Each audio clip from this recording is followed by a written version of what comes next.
Could any one of you remind me what is today's date, please? Friday, 13th? Ironic, isn't it, that we're here in a very superstitious environment, but we're here in a hall named after a Jesuit priest. We have opened up a very good insurance policy against bad luck. But today isn't about superstitions. Today is about recalibrating our minds, reminding ourselves what our mission is, what our vision is, who we are, thinkers and doers to create teachers for and with others. Good morning, everybody, esteemed dignitaries, respected faculty members, dedicated staff, and the cherished Aloysian family. On behalf of the organizing committee, it gives me immense joy to welcome you all to the formal inauguration of the academic year 2025-2026 here at the iconic El Fraschino Hall. Today marks more than a change of dates and timetables, but also a reminder. To set the tone with reverence and reflection, I now invite Dr. Anup Denzel Vegas to lead us into solemn prayer. Good morning, one and all. Let's take a moment to pray for the departed souls of the victims in yesterday's plane crash. Well then, I don't want to call it a prayer because all of you did have your morning prayer. I want to annotate this time, these few minutes, to a spiritual exercise. We are all familiar with this term as it associates itself with the Ignatian paradigm. What I want to do today is self-respect as teachers looking into ourselves, the path of reflection, the path behind and the path ahead. So let's begin this exercise. I don't ask you to be silent, but be in silence. The first exercise is I want you to reflect. Kindly go into a mode of reflection.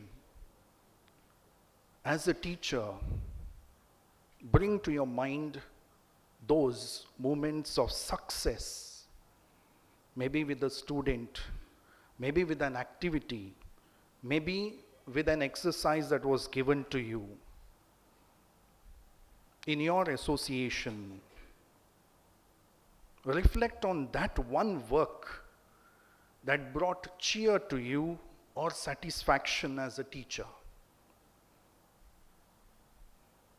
Find that joy of accomplishment.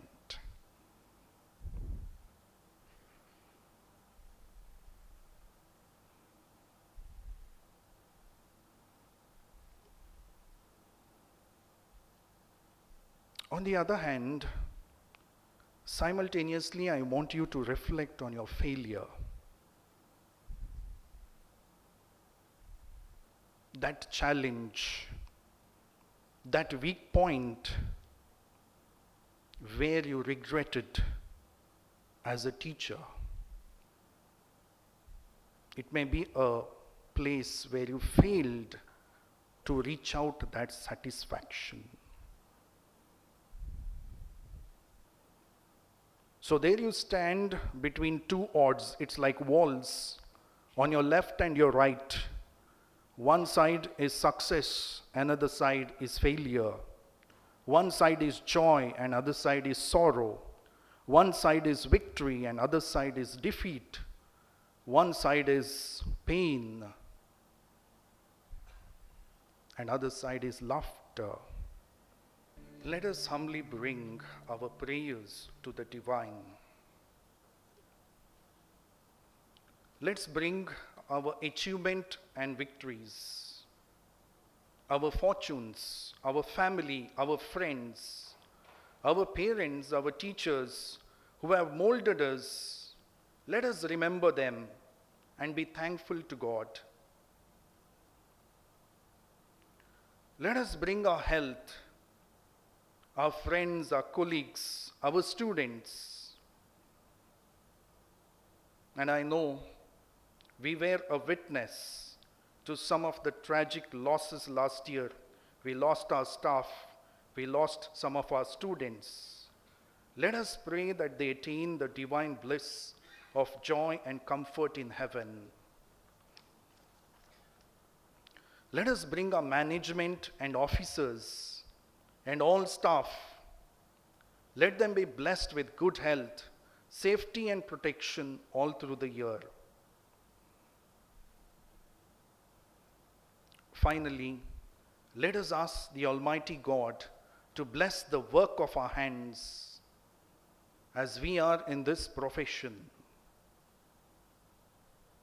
a profession that demands synonyms of service, sacrifice, margis, being selfless. Let us all pray that we have a blessed and fulfilling academic year ahead. As I conclude, I want you to watch and listen to this Kannada lyrical. Identify the people in it and the service they offered to humanity. They are eternal because of their acts to the society and the fellow people. Thank you. I just want to make this announcement regarding the orientation on the next 2 days, that is Monday and Tuesday. We have already sent the circulars and the notices. I may ask a few of the staff members to take sessions because there are some, 1 or 2, 3, where they have got more than 3 or 2 sessions. I admit the fault, but I guess all of you will forgive me. Thank you. Thank you very much indeed, Dr. Anup, for that grace. May I now request Ms. Sahasra to escort the dignitaries onto the dais, please. Right, anyway, with minds awakened and spirits aligned, we now turn to the guiding force of our academic vision. Every pen needs a shepherd, and our main campus hosts a total of 414 staff members. And it is indeed an incredible note to know that our beloved Vice-Chancellor knows each of us by name, and he calls us by that name, and we hear his voice. He leads not only with intellect, but with heart and with a relentless pursuit of excellence. To usher in the new academic year, unveil key initiatives, and share vital instructions, I now invite our Vice-Chancellor to take over. Good morning to all of you. 2 men in black were here, and then they called the white. Rest of them came, I said, you can go back. So that's enough to begin a new year with wonderful bouncers around, and one asked to Buddha Nagu and Sharana Nagu. I'm here with that wonderful prayer that Dr. Anup conducted just now. It was very meaningful.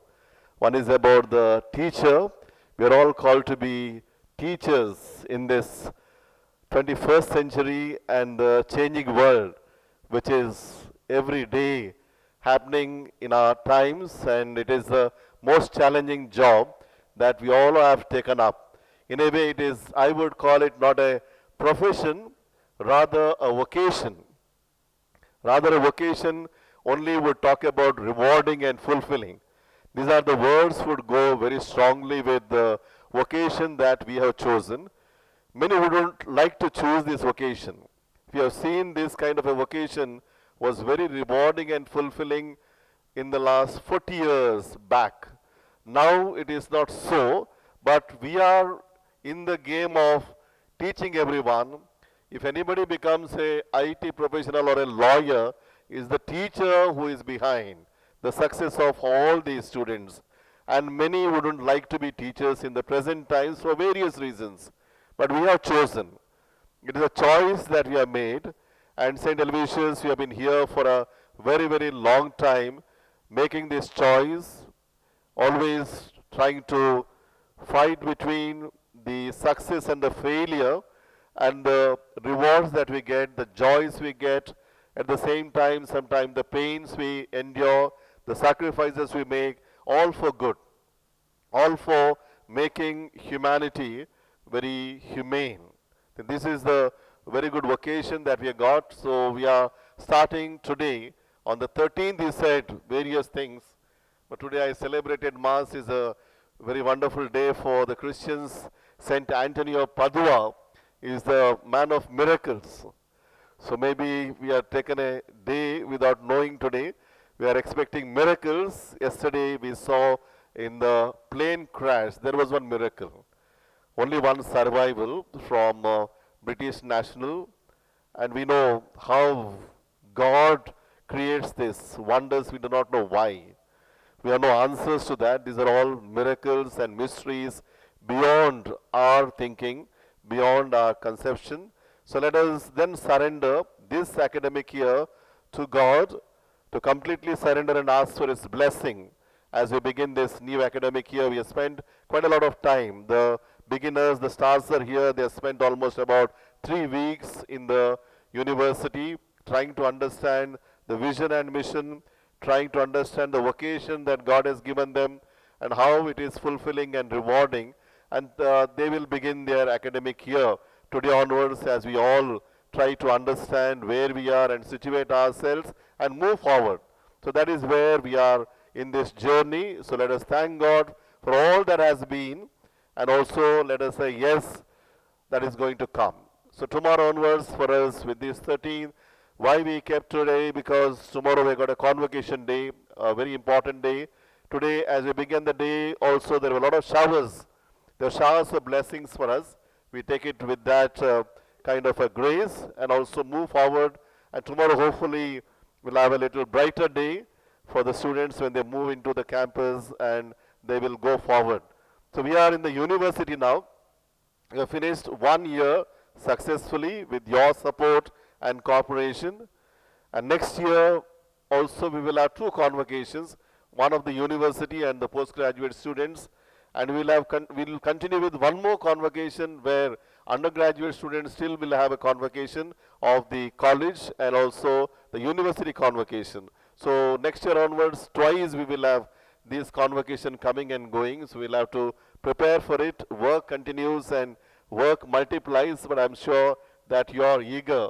And as the prayer said, that we are all kindled with fire and zeal to see something looking forward to. Any challenges, we'll embrace them, rather to shun them away and take it forward in a right spirit. So we will move forward quickly with the understanding of what has happened in the past year and then take it forward for the coming year. We have put this very important quotation to say that life is all a moment. The moments that we cherish, that's an experience. And we don't know how long we are. Yesterday, they were all flying for something good and they had no idea. No one knew that they will be in that accident and giving their lives. We are also, I'm not sure who is going to live here, how long. But I think these moments we cherish, that's why vocation is so beautiful, reminding us, and beginning itself, we said, all about reflection. Let's continue to reflect about our life. Continue to all the time reflect and help the others to reflect so that we become selfless and God-centric and other-centric. That is the understanding of St. Aloysius and also the vision that is given to us. Let us commit to that kind of a bonding and understanding and move forward with this kind of a thought in mind that each moment that we are here, we surrender to God and embrace them and enjoy those moments and also thank God for it. Unfortunately, as is already said, the sad demises last year, one of our young faculty passed away. We continue to pray for our soul and also very young students, unfortunate here, 4 of them, and one of them recently passed away. We continue to pray for them and also their families. God may bless them. We're also grateful to God, as I said, gratefulness is our attitude here at St. Aloysius. We continue to be grateful for all that God has done, and also people have served here. We are grateful to good many of them who have served here in this institution. So these are all stalwarts. They are not here today, but last year very active, and they supported us till the end of their service here. Dr. Dennis Fernandez from the Department of History, but most of the time is spent in Arupe block in last 6 years. And Dr. Ratan Tilak Mohanta, Dr. Narayan Bhatt in the Xavier block as director, Professor of English as Ratan. So we would like to thank them for their service here and also wish them contented retired life. Another three people here, Dr. Ravi Shetty, Professor of Commerce. Most of the time he was in the evening college. In the last year, he was in the day college for some time. And Mr. Edwin was in the library for a very long time. And Mr. Ramachandra Bashri was in the office almost about 43 years. All of them have served this institution for a long, long time. We would like to thank them and also wish them very best in their life. New official appointments. You would have seen this father was coming with me to Delhi several times. He is also appointed as an ombudsman. For a university, we require a ombudsman.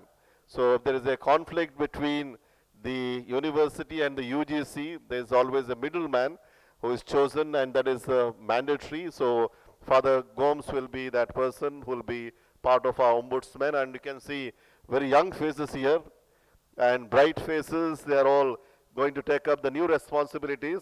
Dr. Ishwara Bhatt is a person who will wisdom, will give them the grace. For the youngsters here, Dr.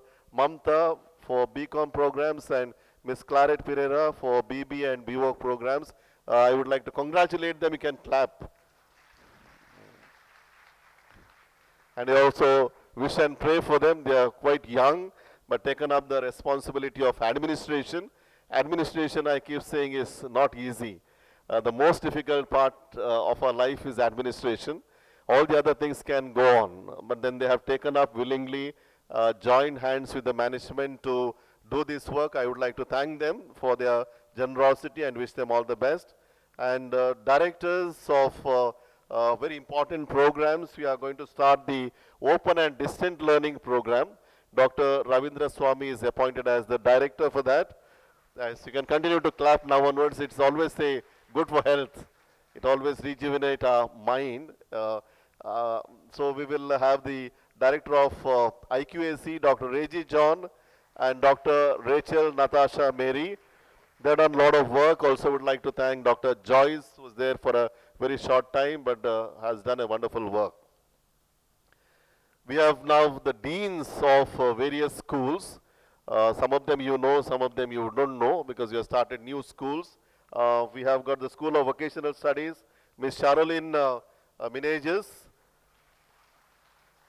She was in the evening college for a long time. She is now shifted to BWOC programs.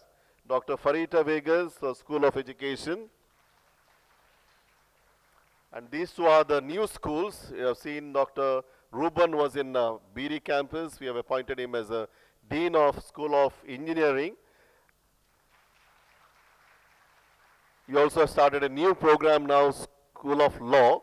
We have the Dean there, Dr. Udaya Krishna B. So he's appointed already. He will be taking charge in July. So we are starting these two classes in July. So they will be joining us only in July. I would like to thank Mr. Chetan Shettigar. He was the Dean of Vocational Studies.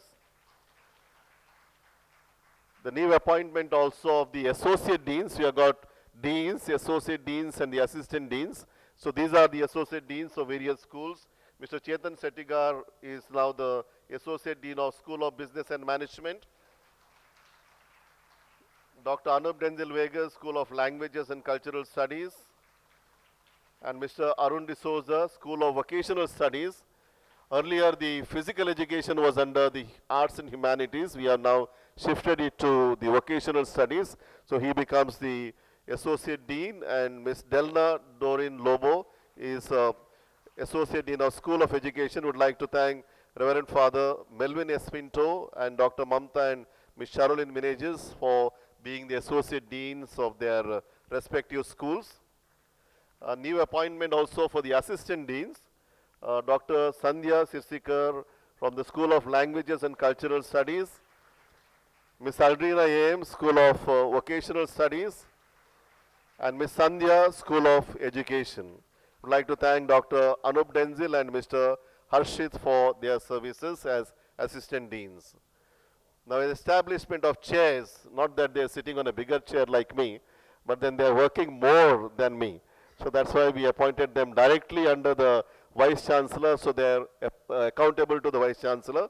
So they have been doing a lot of work already. You can see they all look like film actors, isn't it?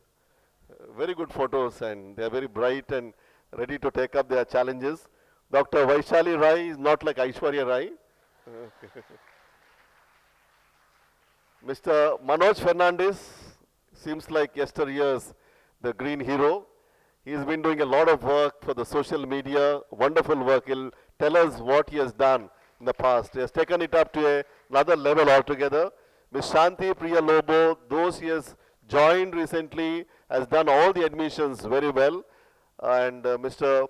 Pavitra Shetty has joined recently, just a few days ago. He will be taking up as training and placement careers.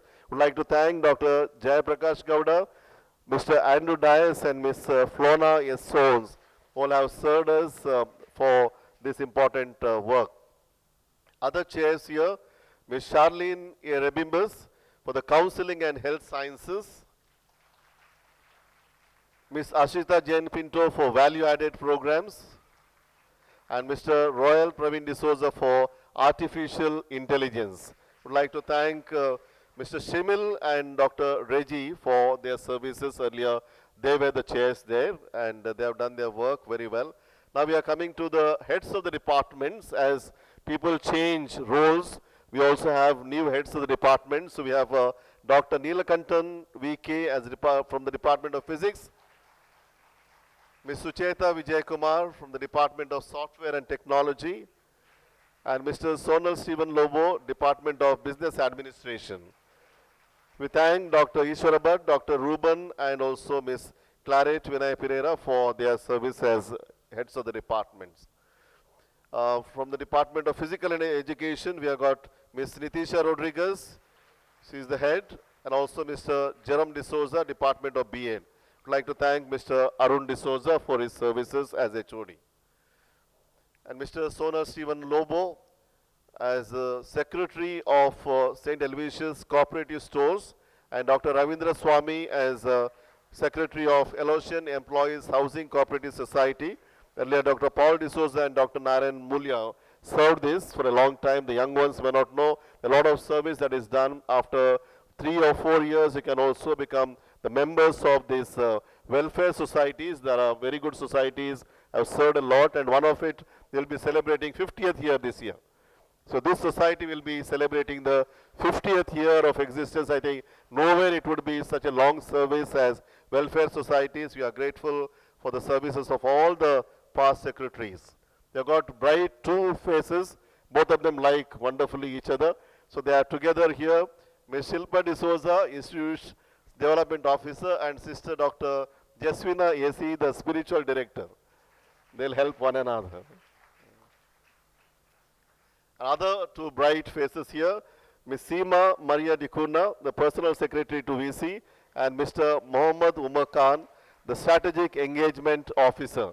Both of them also look very young and energetic and bright. They will be serving us. Last year we had many of them completing their PhD, and many more I'm sure will complete this year. Would like to congratulate them. Dr. Severin Pinto from the Department of English, Dr. Nimmi I, Department of English, and Dr. Vineet PV from the Department of Malayalam, and Dr. Archana Yashoda from Computer Applications, Dr. Joyen, Department of Commerce, Srijesh from the Department of Biotechnology, and John Rita from the Department of Sociology. Congratulations. And many of them have completed their NET last year. Some of them have completed once and they're going to complete second time. And some of them have completed 2 times. I think he has done so. Mr. Mohammad Tausif from the Department of Commerce, and Ms. Arundhati Ramesh from the Department of English, Ms. Lovelyn Pinto, Department of English, and Ms. Achala Nagesh from the Department of Computer Application, Ms. Shilpa Shetty, Department of Computer Application. Good, all, I think I get more claps when the departments are bigger. BCA department is bigger, so others also can join. All can join and clap, and it is good for health. I think Deepak is sitting quiet. You can also clap your hands. It's good for brain, actually. An NET and KSET during the year 24-25, Reverend Father Vishwas Joy Miskit, Shirley B. Andrade, Samradhi BK, Yes. Now the mouths also speak. Good, good. Others only clap and louder. So sometimes you have to become like children. Otherwise you'll all sleep after some time. Okay, School of Physical Sciences, Ms. Chinmay Vibat and Melvita Lima Barreto and Grishma Damodaran, Miss Merlin Flavy and Aaron Frida Herry and Vanessa Montero, Wilson Glenn Pereira, Miss Anusha Bhatt, Miss Delma Laura Dicuna. Okay, good. Now you all look for bright stars, new recruits. The clap should be much louder along with your whistles also. They'll feel very happy and invited to St. Aloysius. They're all sitting as lambs there, but after a year you know what happens. No? But they will remain like that, isn't it? They are promised to us saying that they will remain as lambs till the end of their career. So they are all now here as bright faces. They already danced earlier in the video that you have seen. Now here they are like, very fresh and bright faces. You can see each one of them. School of Commerce, Finance and Accountancy, Ms. Apeksha Kotari. Reverend, they can also stand. I think many of them have not seen you. Where is Apeksha Kotari? Yes, you can show a face. Yeah. Sometimes they look bright here, may not be so bright there. That's okay. Like film actors, that's so usual. Reverend Father Roshan. Oh, he is sitting behind already. Lamb has become little goat or sheep. Miss Samruddhi BK. Yes. Divina Elosia Mascarenhas. Yes. School of Business and Management, Dr. Rima De Silva. Dr. Divyashree M. Miss Adeline Cleta Alvarez. School of Arts and Humanities, Miss Sushmita M. Miss Rajashri S. Nadig. They are a special bunch. The psychologists are part apart. They are sitting in front, only two of them. They may be giving us better future, isn't it? In psychology department, they decided to be always together. Thank you. Miss Anusha Ananda, oh, she is here. Okay, one shifted. Miss Sheedal K. Reji, okay. From the School of Information Science and Technology, I'm sure the loudest claps will come here. They're all BCA. We have got Miss Drati Salyan, yes. Miss Maya V. Miss Chaitra M.A. Miss Ann Neha was. Miss Bindya. School of Languages and Cultural Studies, Sister Dr. Irudaya Mary. Miss Arundhati Ramesh. Oh, she is already behind. Miss Merlin Flavy D'Souza. Yes. School of Physical Sciences, Sister Dr. Susemal Arokya Swami. Miss Neha Saji. Miss Mahamai. Okay. School of Life Sciences, Miss Vivid Sunita D'Souza. You can look back so they can all see you. Miss Sanjana Manoj. Yes. Department of Counseling, Miss Ashwati.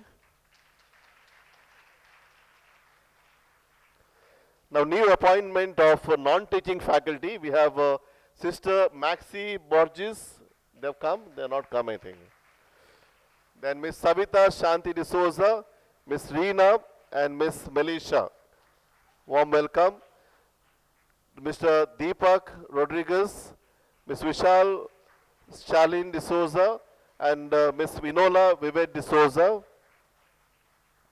Miss Kavya Shri and Mr. Jerome Benis. Yes, we'll stop when it comes to Gaur Gopal Das.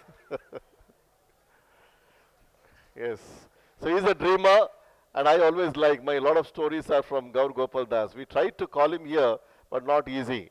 So instead of he being here, let's also try to be ourselves like him one day, so that we all, many like to cherish the dreams. Our dreams are shattered, our hopes broken, efforts baffled, but great people don't cry. They try to rebuild their dreams. As Saint Aloysius, we always try to rebuild our dreams. It's not easy. Things happen, things don't happen, but we never give up. So there is a resilience. That's why this man fills with that resilience for life.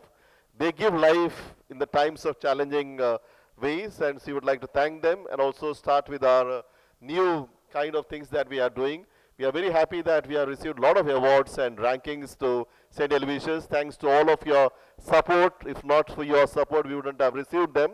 Awards like NAC, we are so happy that we got it for the university till 2030. We are the only one in the country to receive for the university, thanks to the support of all of you. And we are able to do now many programs because of that. Otherwise, we'll have to wait for 2 batches to pass out. 5 years, then only this kind of a grade, then proving to be going for the NAC. So we have received this, is a great grace and a blessing. We should pray for the officials for giving us this reward, and we are forever grateful to them. And even NRF ranking also, last year we got a far better ranking. I'm sure this year also we are waiting for it. Hopefully we will have a better ranking than this, and then we move forward doing better and better every year. The week comes us away, 2024, we had Sciences 31, Commerce 33, BA 37, Mass Communication 22. You know, there are about 50,000 colleges in the country.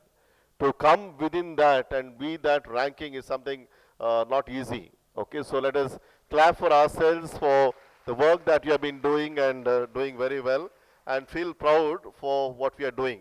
Even India Today also ranked us very well, and we are doing better. We need to do better every year. We'll try to see where we are and see that we are also doing better and better. We get better ranking every year. And Outlook IQAC rankings for sciences, we have got the 44th ranking, and we are very happy and proud about it. And the top 70 BBA institutions, we have got the 58th rank. And special recognition that we have received, many of us, in the institution, ISO certification for environmental work, we have received it. We are grateful to the people there, and NIPAM, the National Intellectual Property Awareness Mission, also another certificate that we received. You can clap now. I think 2 you didn't clap. You can be a little selfish. This is the award, I think all of us need to clap, because we have been receiving this Excellence Award and Conference, Standards of Adaptability in Implementation and Quality in Education, and also reports submitted. We have been submitting report constantly. I thank the IQAC and the whole team for constantly giving this documents and survey, and Aisha submitted also on time for the university as well as for the college. So some of the awards from Ayashe. Dr. Alvin Desa, you have clapped enough for me, you can clap for Alvin Desa. Okay, new initiatives. This is where something new that has happened for us. Like, we are grateful within a year of becoming a university to get the status of LLB, that to be the LLB with honors. LLB with honors and BB LLB with honors. So these are the rooms already ready there, but almost about 4 months of work to get something with the LLB status from BCI, Bar Council of India, is a humongous task. It's not easy. A lot of them have worked. I would like to bring their names, like especially Dr. Ronald Nazareth and the whole team. They worked for 3 to 4 months. Uploading the whole work is all done in the B.Ed campus, along with Father Vishwas and also Godwin Seravo. Now they are asking, where is B.Ed board there? There is no B.Ed board, but B.Ed board will come up, because for the inspection that was required, we are starting this B.Ed course already, and many applications have come. So if you know somebody who is interested in BBA and also LLB, tell them that we have started here. Already more than about 60 applications have come, more than 30 admissions are done, and we are hoping that we are able to do well in LLB, because I always believe in 3 departments. Though I am from the chemistry, I believe in the social work department for the credibility, and the law department for the legal advice, and the journalism department for making it public. So these are very important for the institution. So let's try to see that these three for the humanities are very, very important department. Let us strengthen it and also see that we do a lot of credible work here at St. Aloysius and see that legally also we are sound. So that is the reason we started these two programs. Another program that we have here is BTech programs, the 4 programs that we are starting this year. BTech in Computer Science and Engineering, BTech in Computer Science and Engineering with Artificial Intelligence and Machine Learning, BTech in Information Science and Engineering, and BTech in Electronics and Communication Engineering. Once again, I would like to thank Dr. Ravindra Swamy, Ruben, Dr. Ronald, and the whole team. You know the amount of work, 3 to 4 months, continuous work, and we are grateful to God and also AICT. Here, without even inspection, we received this approval. Something unusual. We are grateful to Dr. Sitaram, Dr. Deepak here. He has also used his influence for us and helped us a lot. We'd like to thank all of them for this. Kindly send them. The building looks nice. This year, they are not entering into that building. The work is going on here behind. But there is a little chaos, so you'll have to put up with us, especially the Department of Mathematics. They are little not so happy that they are moved. Earlier they were there, they came here, again they are moving. They were asking me, are we on the wheelchair? I said, no, you'll stop it next year. Next year you'll have better support there, because we are all using it in the LCRI block, in the ground floor. Also the food science, they had classes there, and the biotechnology also, they had classes. So forgive us for a year, because we didn't have a place and we were in a hurry, so we started it now. And 1 year of little adjustment we'll have to do it. Next year, the building will be ready and they will move to that block. So after that, they will not be here, but then they will also use a Xavier block. All the sciences need to also put up with us, because their first year classes will be more of physics, chemistry, and other sciences. So they will be coming to Xavier block quite often for their first year studies, and second year and third year they will move there. Here we had already about 250 applications, and we have closed the applications and also the admission for the second one. Second one, we had wonderful applications for computer science and engineering with artificial intelligence, because we have got only 60 seats. So that part of the admission also is done, and the other 3 also is picking up. In the first year itself, we are grateful that things are moving very fast, and good for us in the future. We can integrate the engineering programs also to St. Aloysius, deemed to be university. So this work, this I think one of the very good credible work Professor Edmund Frank and the team has done, the herbal medicines and diseases prevention, and also they are given another certificate course and diploma. Yesterday we were in the prison again to give those certificates. This is wonderful work that we are training the under trials. They are not convicts. The under trials, they will have their life. They are in the prison, so they get a new life when they come out. So this is a wonderful work our departments are doing, and people are working at it. I would like to congratulate them and also continue this last service that we do for the humanity.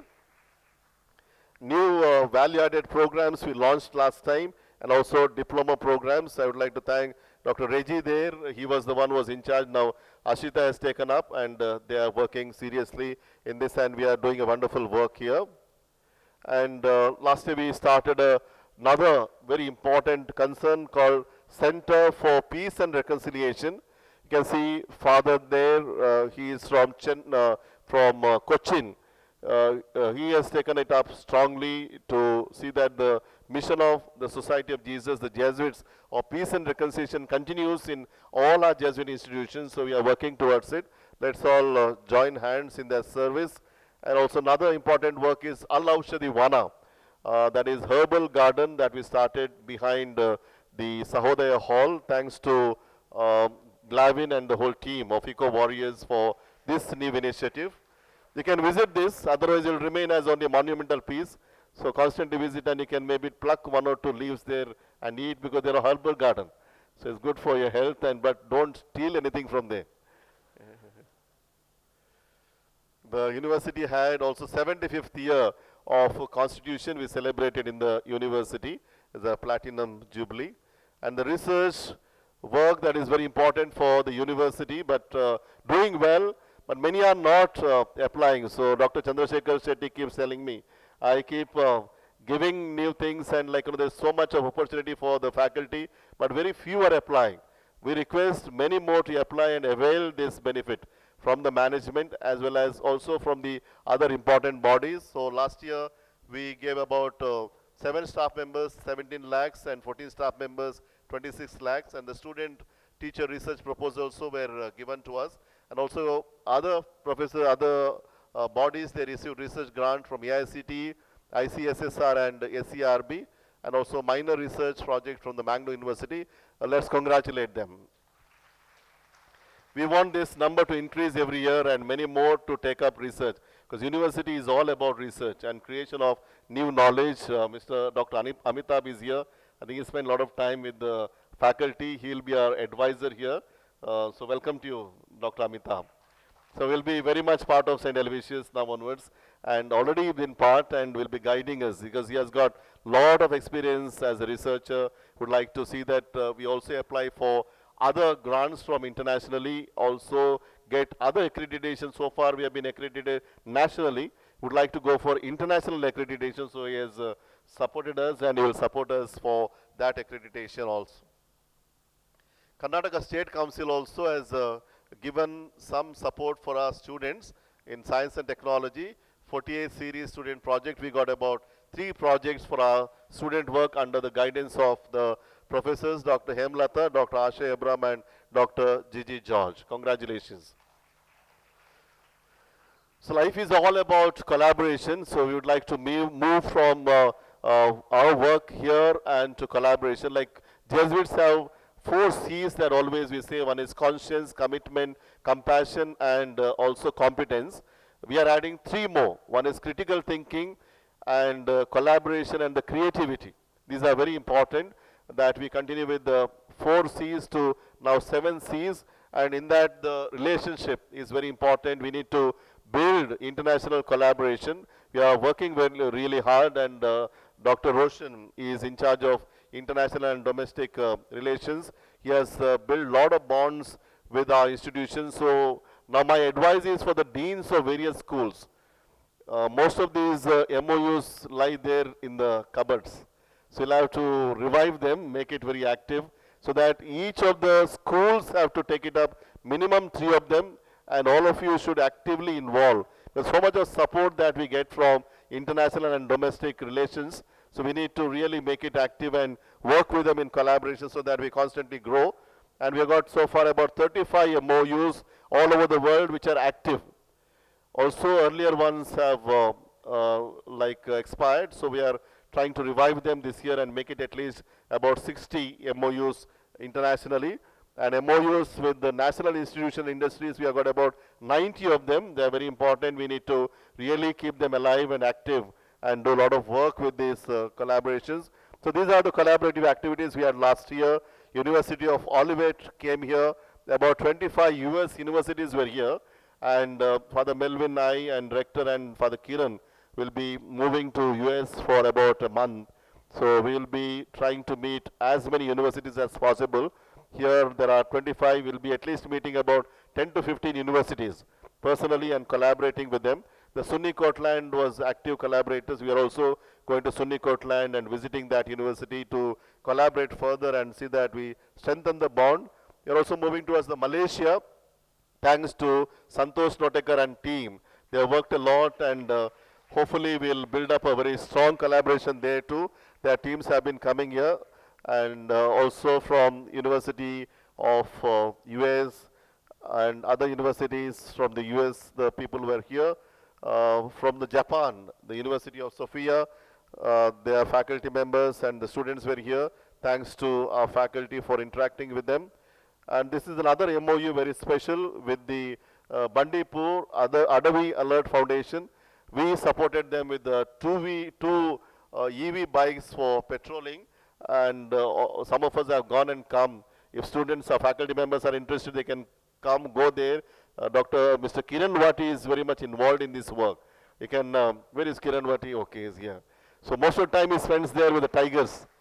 So you can actually meet him, and if you're interested to see the tigers, see the leopards, see the live animals, you can go to Bandipur and enjoy there. He will support you.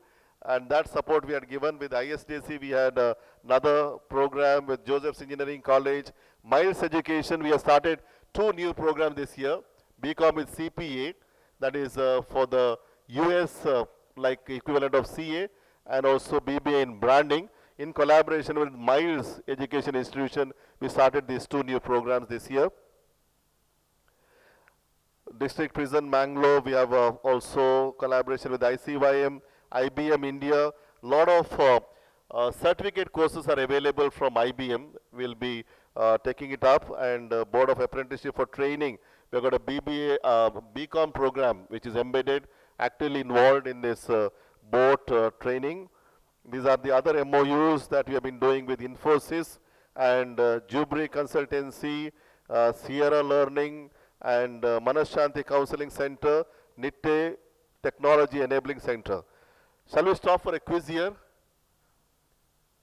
One photo of the couple is coming here. Can you say other than one? One couple is active, one is active there, the other one is active in Infosys.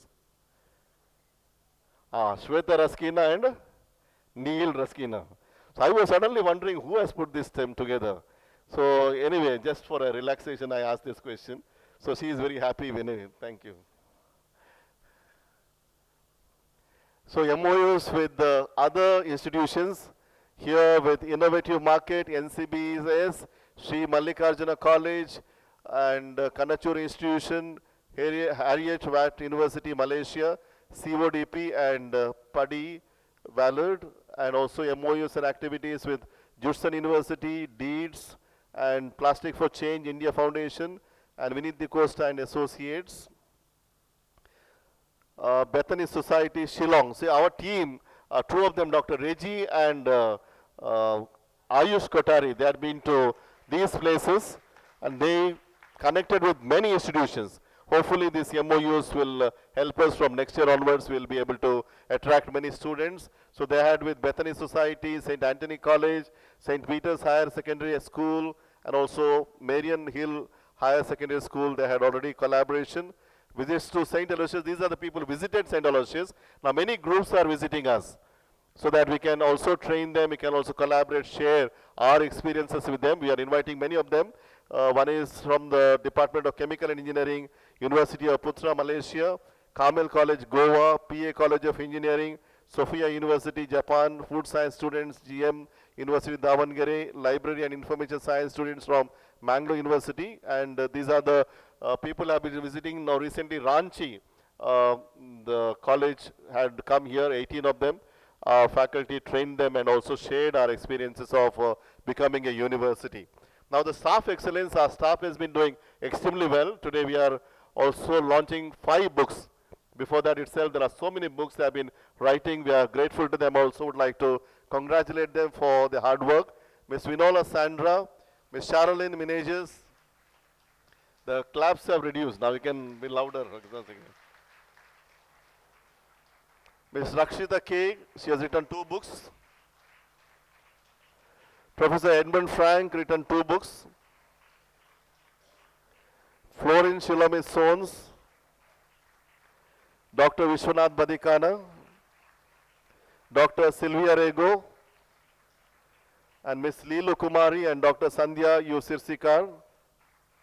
Okay, now the student excellence, students also are making very proud, making us proud. So a lot of achievements from the students, so we'd like to congratulate them too. So with the Prime Minister, one of our students was a flag bearer, SUO Gagan R. Shekhar, congratulate him.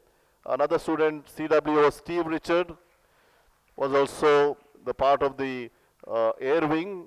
He was attending RDC. These are the students who attended RDC. That is something great. From Army and Air Wing, they have attended. Would like to thank the ANOs here, Shakeen and also Miskith. Both of them have supported a lot. Alwyn Miskith and Hari Prasad also was part of it. They have supported us a lot in this venture. And these students like Vayu Sainik camp they attended, NCC Army Wing camps, and also Tal Sainik and Vayu Sainik camps are attended by our students. This student also has joined the armed forces now, Indian Army. Recently, Sudeep Raj, we need more students to join the nation building and also to armed forces. We are grateful and congratulate them. This girl, very young but doing a lot of work. She has received many awards. Recently, she received Sandeshi Award.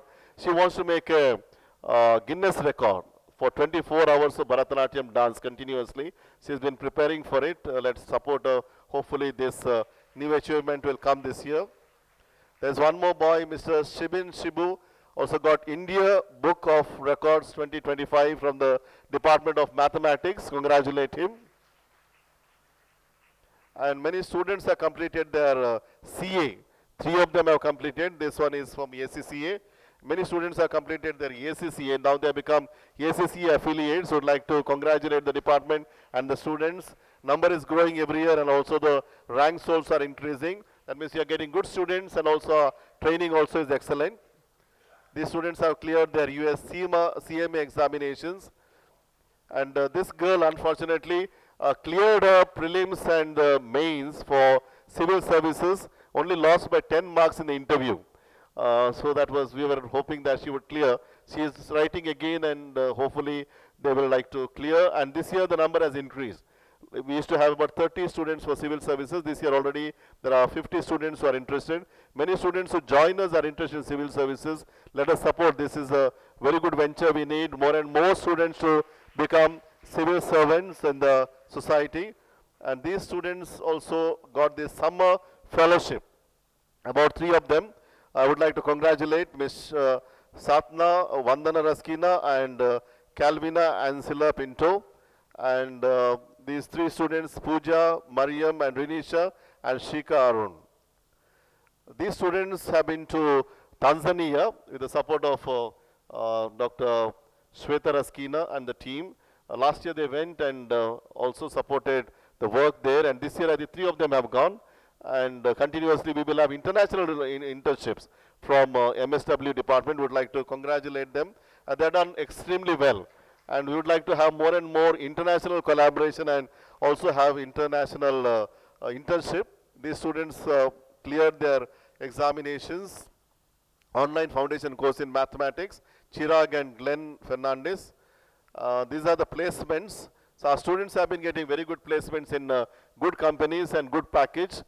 Many of them would like to congratulate all of them for getting the very good package from both MBA as well as from our institution here in very good companies, most of them like Moss Adams, EY and other companies like, we would like to congratulate them and also see that many of our students do well and get into these companies and work. So coming to sports, we have been also doing very well in sports. In Karnataka State Powerlifting Association, we have got medals for Alisha Maria Norona and Harshita V. Salian. And other 3 students here, Pujari, Laksh and Sean Sikwera and Shrika are Salian. Congratulations. Hockey team also emerged as winners at the district Dasara level competition, and Miss Bhuvi GS for the Kata and also committee events. IIT JAM, many of our students are clearing IIT JAM examinations. We would like to congratulate them. From the economics department, we have got Joe Jacob, and from mathematics, Satvik Acharya and Vishit. From physics, we have got 5 of them. And also biotechnology, about 5 of them. And chemistry, 2 of them. Congratulate them. IIT GATE also, many of them are cleared. Would like to congratulate all these students. I would like to thank our professors from sciences, life sciences and physical sciences for your continuous support to encourage them to write these examinations and so that they can clear it. And we are also very proud of all our postgraduate programs. Along with the faculty, many of our students are clearing their NET and KSET examinations. That is a great achievement. I am really grateful to all of you. See that this number should increase. That will definitely bring us credibility in the institution. Many are completed from School of Life Sciences, School of Arts and Humanities. Also, 19 students are clearing. That is something great achievement. Let us continue to have them more and more for our institutions. Also, many of them have completed their KSET examinations. Okay, so special events. So these special events, like we have every year we would like to bring top people to the institutions. That's also, they understand more and more about our institution, and also we get support more and more for our works here. So we'd like to invite, last year we invited some of the stalwarts. They supported us a lot, like Professor T.G. Sitaram, Chairman of All India Council for Technical Education. That's why it was easier for us to get engineering programs. Along with him, the former AICT Chairman, Professor Anil Sahasrabudhe, is also part of the NAC. That's the reason we are able to get also the NAC grade extended, all because of their support. They come here, they understand the institution and also support the institution.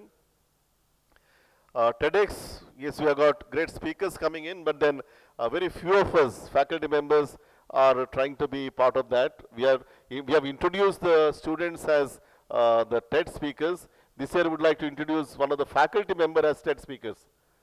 So get ready, okay, so that more and more of you also come and attend this program, because this is an inspiration. Lot of hard work is put up by Dr. Smita K and others, so that you support them, because a lot of programs happen in the institution. The complaint from the people who organize, the faculty members, that they are saying we don't get support from our own faculty members. We do so much of work, they don't come to see, they don't come to listen. Please support them. I think that's very important. We're all together, we're a family. When we work together, help each other and also support them in these events, because these are all great speakers, they're inspirers. Let's also try to imbibe some qualities from them. And annual day last year, we had a good celebration with our constitution and our pride. Visited the governor. We are trying to get the president. It's still on the wheels. Hope this year something will happen. We also had a wonderful time with the 71 NCC cadets of the Army, Navy and Air Junior and Senior Wing. We congratulated them. All of them are awardees. We called them to St. Aloysius from 3 districts they are from. And we had Dr. Sanjay Paswan coming from Patna, former Central Minister, Minister of HRD was the chief guest. We are grateful to him for the law programs. So he came here, he was the one who really supported us. Otherwise it was not easy to get law programs immediately and easily. So these are the stalwarts when they come. They also generate the goodwill and they say that, like, we will support you. So that is the reason that we are able to do good work. And infrastructure, every year we are doing something or the other institution. So see that we get a better structure here. This is the road. We had bus stop, bus station inauguration. This is newly built facilities in research scholars in the LCRI block. This is also the blessing of registrar's office and other places. Cooperative stores also are new now. The laboratories of microbiology and biochemistry and mathematics. So this is the student corner. This was something very new. This year, the students of passed out batch, they came together and collected about 1.5 lakhs or so. And they said we would like to give it to the institution and have something. So we suggested together with them saying that we'll have a student corner. That's in Mafe block. So there's a student corner which is very green. And the students can now sit there, discuss, and also we are having their merchandise. There are 2 special small rooms are kept. Now onwards, anything about the institution, there will be merchandise, so they can sell, they will sell, students will sell, and you can buy. The t-shirts, maybe the caps, the mugs and other things will be starting there from next week itself. And those, because students are there around, they can avail these facilities, and also we can create a brand for St. Aloysius deemed to be universities. This work is on. This is the new building. Work has started, so when you are free, you can just walk in there and see how much work is done, or any support or any new ideas, any creative things that you would like to tell. The books are available, what work we are going to do there, and any other support, any other ideas you have, you can give us so that we will complete this work. Our idea is to complete the first phase of the work by next year, 2026, by at least March, so that our engineering students can move there. And one more section will continue. That will take another year with the sports complex as well as the auditorium. We are grateful. There is a lot of work that is done silently in the institution, and many of them are responsible for that. I would like to thank all of them here, and for especially admission, Shanti Priya and Seema and the whole team. Jennifer ID and others have joined here. Would like to thank them for their continuous services. This time the directors also joined, registrars also joined and help us because admissions numbers are increasing every year. So we need a lot of support. This support was given to us continuously. I would like to thank all of them for their support, the counselors, and we had many interns also, students also supported us in this venture. Examinations also another very important activity. Would like to thank the registrar Dr. Alvin Desa, Dr. Ronald Nazareth, COE Dr. Arati, and also the examination coordinators, both undergraduate and postgraduate. Silence, huh? Time to time they say every 18 minutes there is a sudden silence. Angel passes, so you have to respect them also. Examination, and all these are for support for the examinations and interview and recruitments. I would like to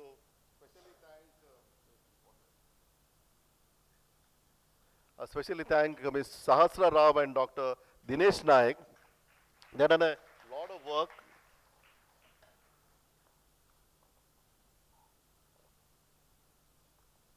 It's a continuous work that we have in the institution.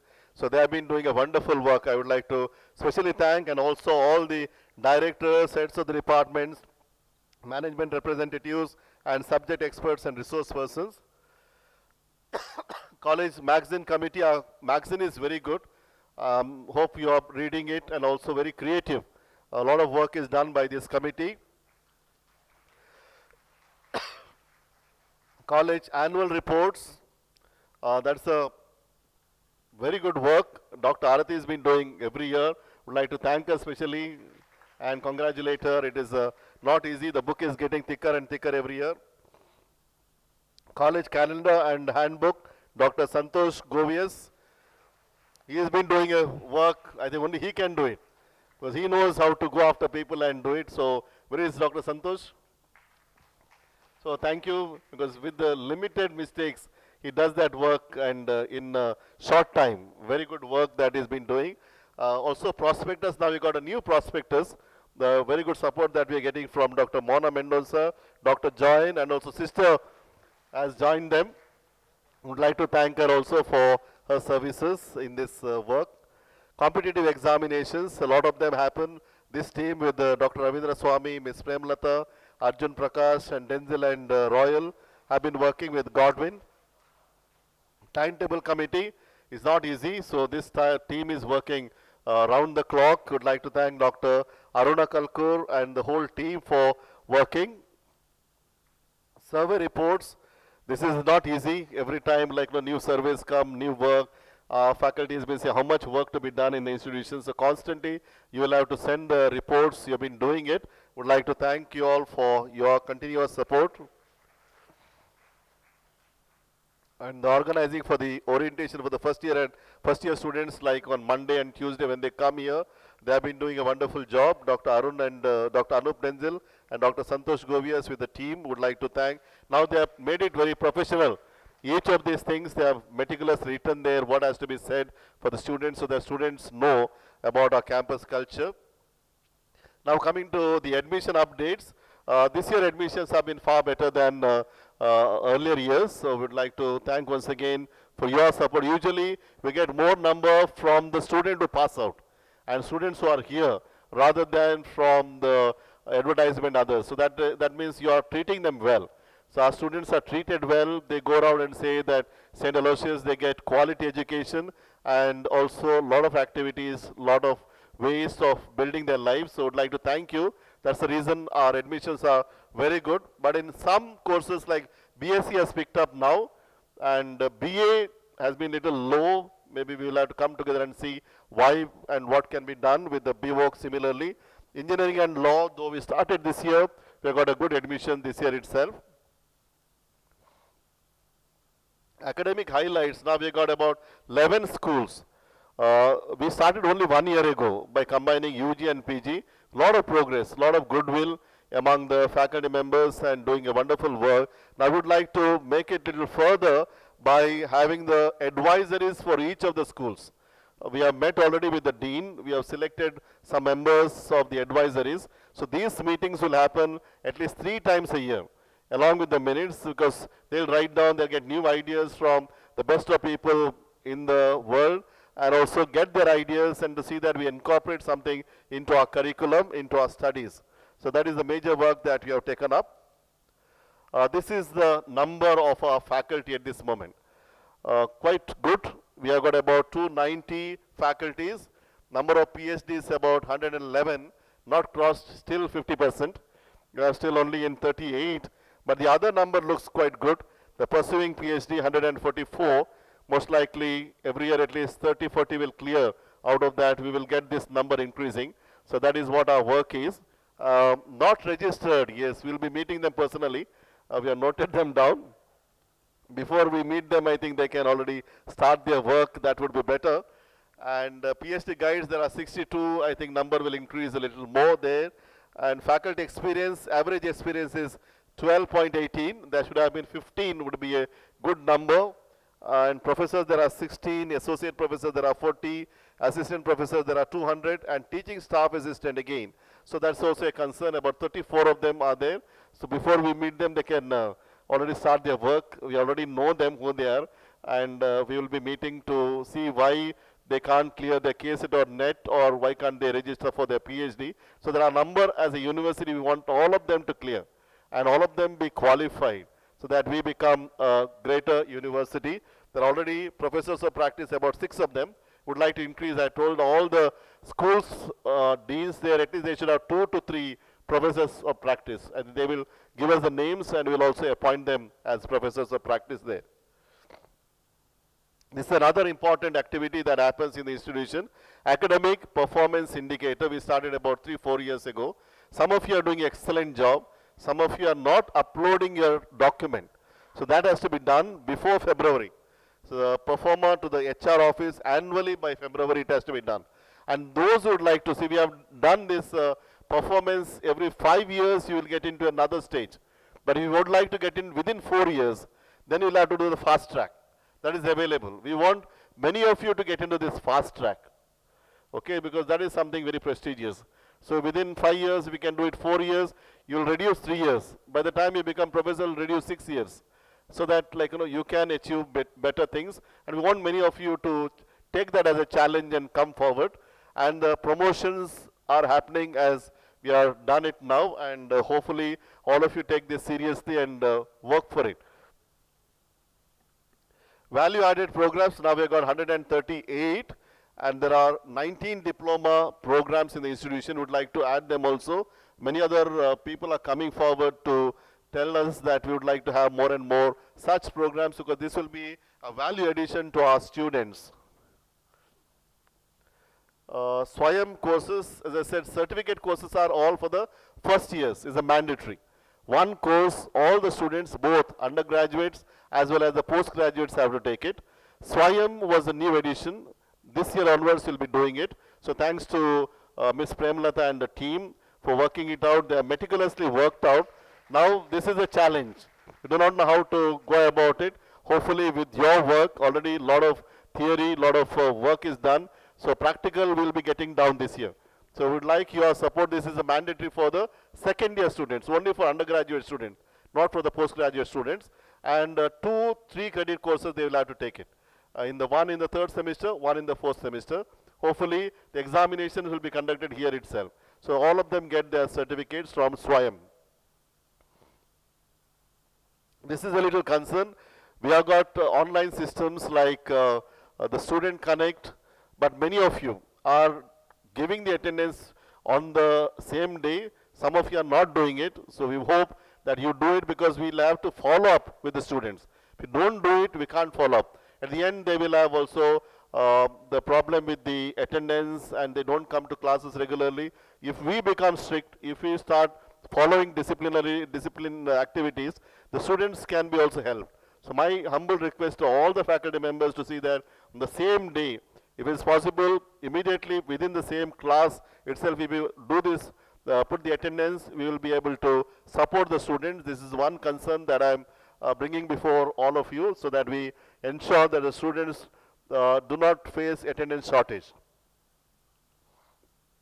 We have got about 17 policies now. for the university. We are going to increase many more policies which are very important for university. So far, 17 have been passed from our executive council, thanks to Register and the team for working it out. And every year, at least 4 to 5 of such policies will be passed. It is not only for the website, it's for you to read. So we request all of you also to read. Wherever there is concerned policies, you may not have to read all the things, but at least wherever it is concerned, wherever you are in charge, try to read them and try to understand. These are the concerns cells that we started last year with the Interreligious Dialogue Center, Peace and Reconciliation, Accessibility Center for the disabled ones, and also Gratitude Circle session. They are very much appreciated. Gratitude Circle session. Only one suggestion the students gave is, why can't you have it for the teachers? So I said definitely. So this year onwards we'll also have it for the teachers. Students are very smart, isn't it? When you do something for the students, they'll always give suggestion to the teachers that they also need to have this gratitude session. Hopefully, I think we will take this up also in smaller circles so that we are grateful. Whatever that happens, no institution is perfect. Things come and go. But surrender everything to God and move forward. So that is how we are working on the gratitude circle session. Thanks to the counselors and the team, they have worked it out very well. So let's congratulate them. This capacity building program of the faculty continue to happen. We strongly believe now more and more training programs should happen. You know, other day there was a panel discussion here. You know, Gen Z groups and other groups are coming in. Their attitude is completely different, and we need to get trained to understand their attitude and help them also to do well in their studies. That's why faculty training has to happen regularly. So we're having this. Also, we have JESCOL programs. The Jesuit collaborators at 3 level.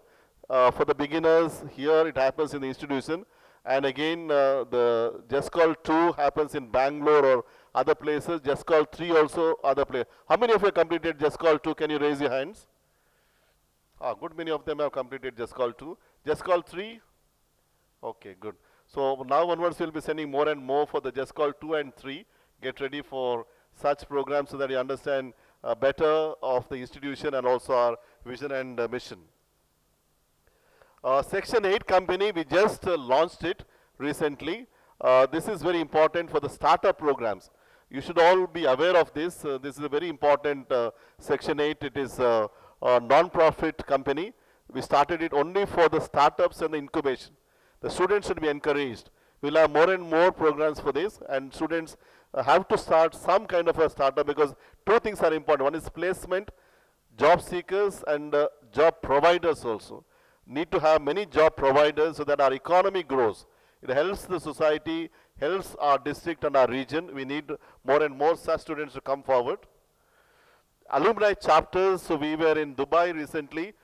We met Tumbe Moideen, was our student from primary to degree. So he has also supported us. Also will be supporting our students here in the institution. We met quite a few of them, trying to build relationship. Now we are moving towards the 150th year. This is the 146th year of our existence. So we need to connect. We are also coming out with a booklet to say that it's connect, so that we would like to get at least 1 lakh students from now onwards to the institution, who are all pastor students, to connect with them to support and venture into new kind of work. The few things, reminders, is for all of us, because we are all humans and tend to forget time to time. Just a reminder is that our institution is known for discipline and punctuality. The class management, all teachers should be present at the allotted classrooms 5 minutes before, not after. Sometimes I see some of them running after 5 minutes. I think the directors will watch them now and see that you work and run 5 minutes before and be there in the classes. Why? Because if we are punctual, the students also will be punctual. They also learn from us. And not to leave the classes before the stipulated time. For if you have to leave, inform the directors before, some reason or the other. But we urge you not to leave the classes. Minimum number of classes. See, you will have to go by the credits. 1 credit 15 hours, 2 credits 30 hours, 45 hours for 3 credits. Some of us not take, like if it's 45 hours, sometimes not even 30 hours of classes are taken. So see that, like, you are responsible and also accountable. See that 45, at least 42 minimum should be taken. So see that this happens regularly. And don't put any student outside the class for more than 2 consecutive classes. If any reason, now there are counselors are there, send them to the counselors. Any difficulty, if you cannot manage them, send them to the counselor. There are also class guides, so that we constantly attend to our students and help them out in this venture. General management, all should be techno savvy and use HR Connect, because most of the information will be now in the electronic circulation. See, read those things. Avoid leaving the campus during working hours. Some of them, for some reason, they move out of the campus. See that in the working hours, you are supposed to be inside the campus. Follow the protocol in all programs mentioned in the college handbook. College handbook you must read there. So there are also the protocols of the registrar, director, who has to be there for which program, who has to preside over, everything is there. Kindly follow that and cooperate with the office of the registrar and the IQAC and the NAC. ECCC activities are to be conducted regularly. Sometimes the students don't attend. See that the students attend there to these programs, and be alert in checking your mail and WhatsApp for notices. Time to time the notices are sent. Some of you don't read at times and you forget, and you're not able to attend to them. Please see that you remind yourself. Timetable, hope you know this, isn't it? Some of us have forgotten. I think all of us know, but then we don't come at times on time. So this is just to tell you that you can take a good photograph of this and keep it in all your mobiles. So that morning you can remind and evening you can remind, this is the time and I'm going to St. Aloysius University as a professor. And the lunch break and all the timings are given there. Staff, be present for all college programs. See, many programs happen in the institution and many stalwarts come here. Whenever you are free, try to see that only a few people attend. I am always appreciative of Dr. Chandrasekhar Shetty. Wherever he is there. But see that all the others, at least I've been telling to inspire. Others I don't see, and if anybody is following you. Hopefully the people will follow you and attend, because this is the curiosity a teacher requires. Whenever there is a program, go and attend there, sit there, learn something, because the learning is ongoing. So that all of us get something from that. Regularity and punctuality for class and invigilation. ID cards, sometimes we wear, sometimes we don't wear. I see seniors are wearing regularly. The juniors, I think, because of their, I do not know what schedule or something, they forget. We don't want to remind you time to time. Please see that it happens, you wear your ID cards regularly. Staff, both teaching and non-teaching, please come with formals and uniforms. Be unbiased to students, because we are humans, tend to be biased at times, but even if that is there, be aware of it. So that, like, we know where we are and what is our work here in the institution. A task ahead, so most of the tasks you have completed, and this is the task ahead for this year. I would like to have a benchmark for the student results, not that we pass everyone, but help them to come to this level with hard work. So that they have to attend to regularly for our work, and 95%, we achieved up to 93, I think 94, and now we are trying to achieve up to 95%. And department alumni database we are strengthening. Thanks to Florin Shilomith, where is she? She has done a wonderful work and a lot of initiatives she has been taking. Please support this venture. We would like to get as many alumni as possible back to our department, back to our schools. There are also benchmark and evaluations are given. Please remind yourself. We have successfully implemented NEP. Now IKS, we have to do a lot of work. We are working towards that Indian knowledge system, trying to bring whatever that we do in our curriculum to Indian knowledge system. Environmental sustainability, a lot of work is already done. See that there is no paper used anywhere in the campus, and also flower bouquets. We don't encourage them. Either you can give water, put it water like this, or instead of flower bouquet, we give also the books. Books are encouraged. We can give books to the students and also the guests here. Academics, each department is expected to organize a webinar, seminar, workshop in each semester. Organize it well, inform IQAC, give a good press coverage, because now we've got our PROs, tell them, so they will cover it. Staff members without NET SLET qualification expected to clear, we already told them. Staff with doctoral degree to be qualified to be the research guides, kindly work on it and you become the guides soon, and the follow-up of the certificate courses.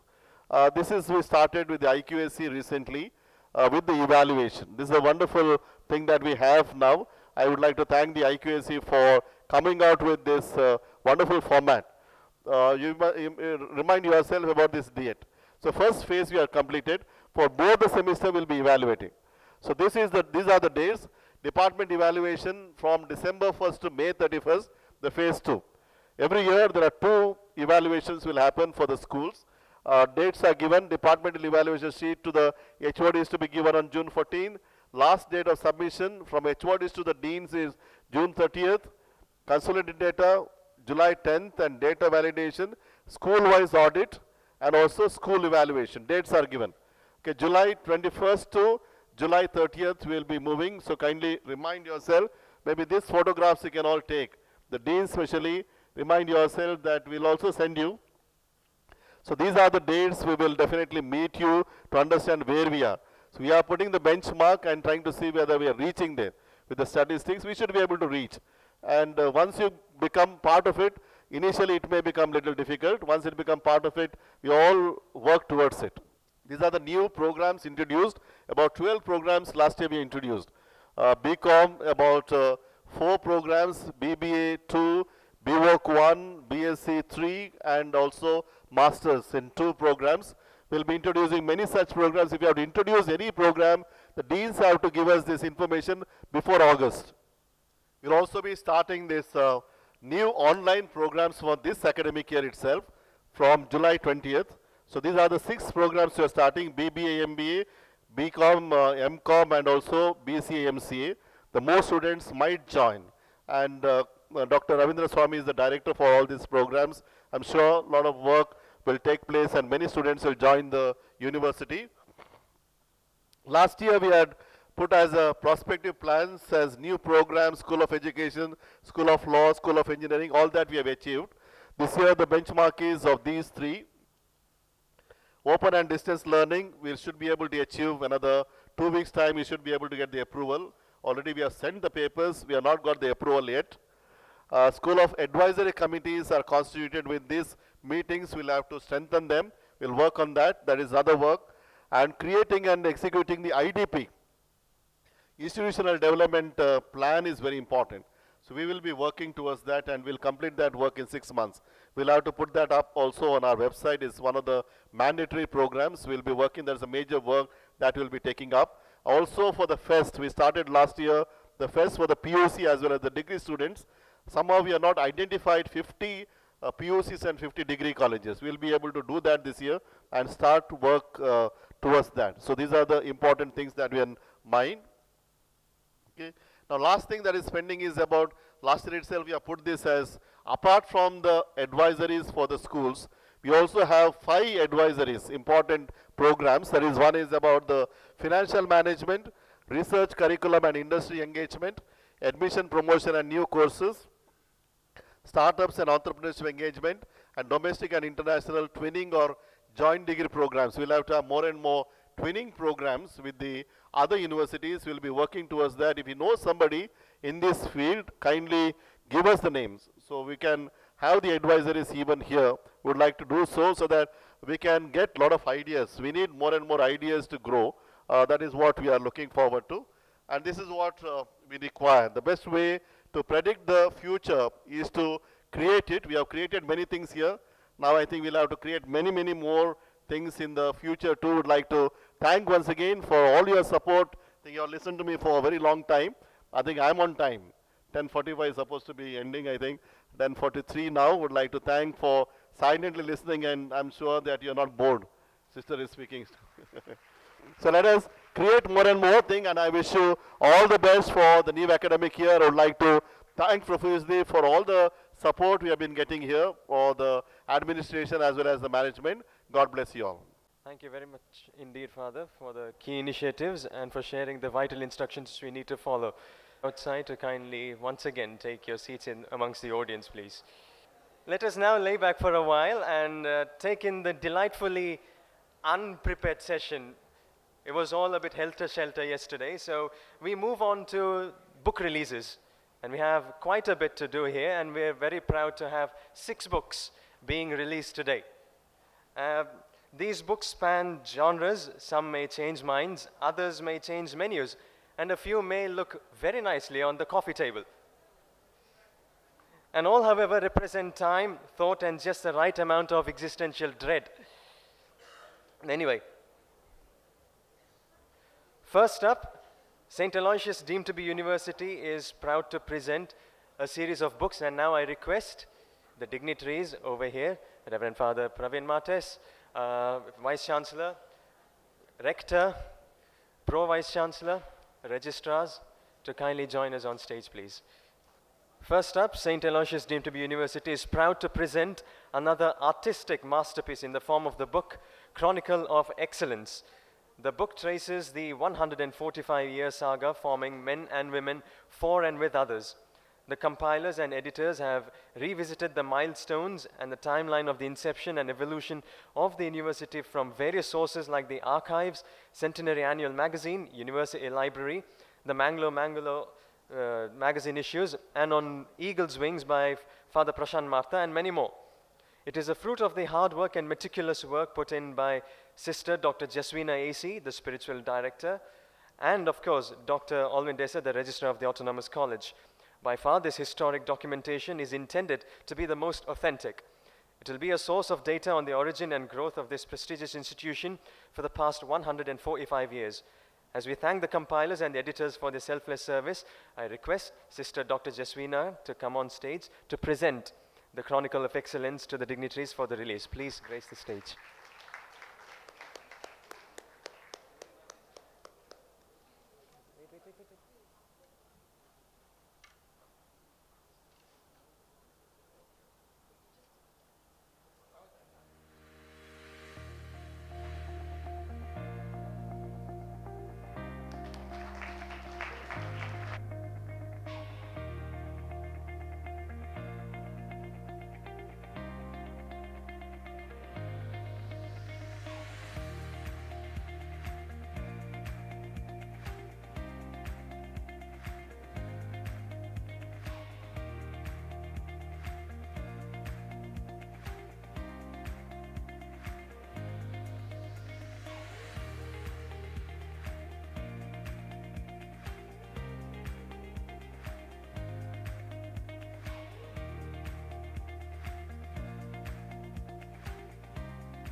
Thank you very much indeed.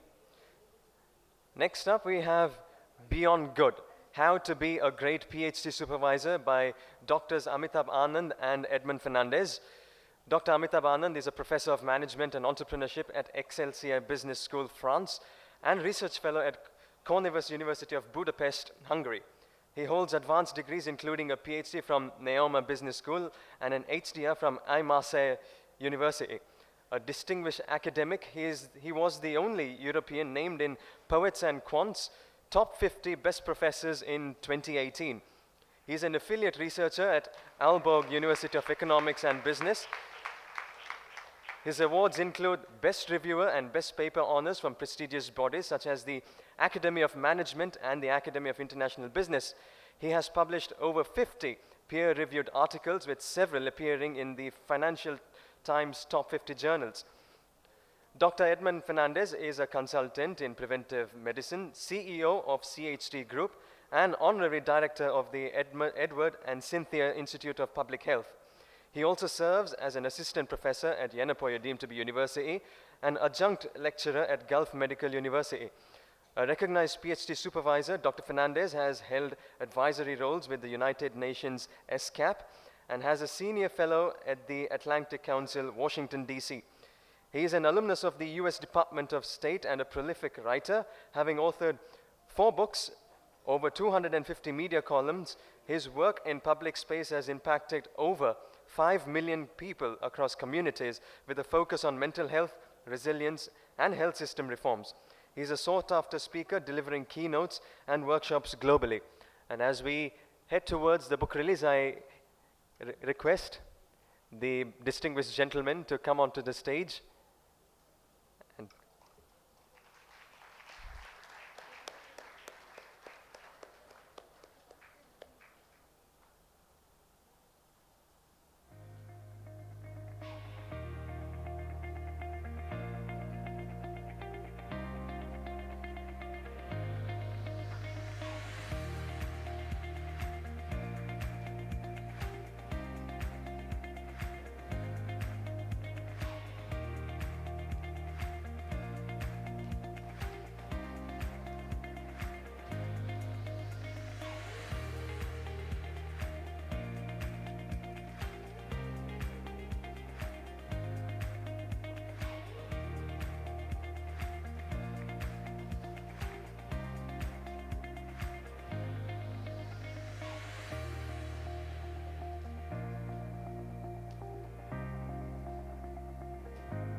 Thank you very much indeed.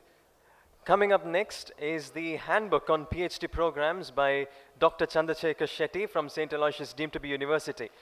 It is more than just a manual, it is a scholarly compass designed to guide doctoral aspirants through every stage of their academic journey. Framed within the spirit of intellectual rigor and ethical research, the handbook encapsulates the university's deep commitment to fostering a culture of inquiry, critical thinking, and responsible scholarship. With meticulous detail and accessible structure, this document not only ensures academic compliance but also cultivates an environment of mentorship, mutual respect, and lifelong intellectual engagement. I request Dr. Chandrasekhar Shetty to come up on stage, please.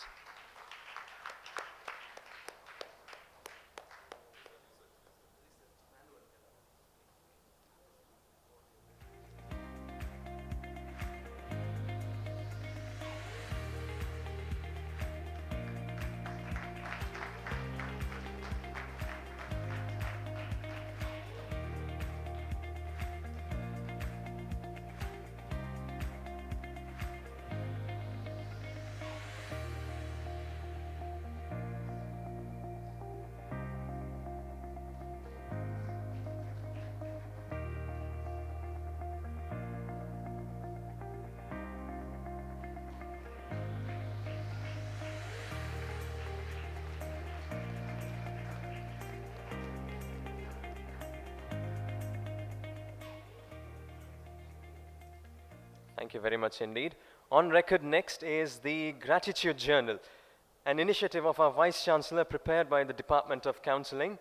This journal is thoughtfully designed with the intention of helping students reflect on their thoughts, emotions, and daily experiences through the lens of gratitude. Practicing gratitude not only nurtures emotional well-being but also encourages self-awareness, resilience, and a positive mindset. By taking a few moments each day to focus on what they are thankful for, students can develop a deeper understanding of themselves and their surroundings, improving both mental health and academic focus. It aims at being a gentle companion on students' journey towards inner clarity and emotional strength, and touches many hearts and sparks a lifelong habit of thankfulness in all those who have it. The book is prepared by Ms. Shalin Rebimbas and Ms. Delilah Valerie from the Counseling Department, and I request them to join us on stage now.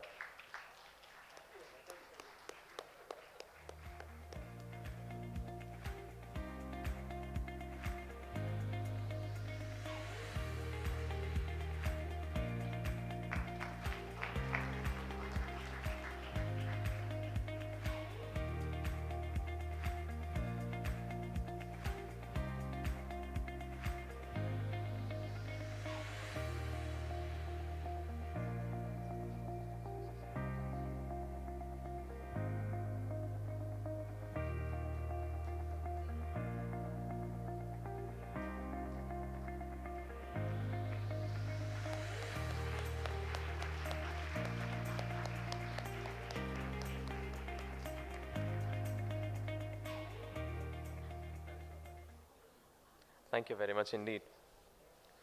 Next to be unveiled this morning is the Sahaya booklet. In a rapidly evolving world marked by complex challenges, St. Aloysius deemed to be University Aid remains steadfast in its commitment to holistic education that transcends traditional academic boundaries. Recognizing the importance of nurturing well-rounded individuals, the institution emphasizes a blend of academic excellence, social responsibility, and ecological mindfulness. Through its extension services, the university bridges the gap between academia and the broader community, addressing societal needs while fostering a profound spirit of civic engagement through which the Jesuit value of forming men and women for and with others is fostered. I now request Ms. Jennifer, Chair of Extension Services, to join us on stage.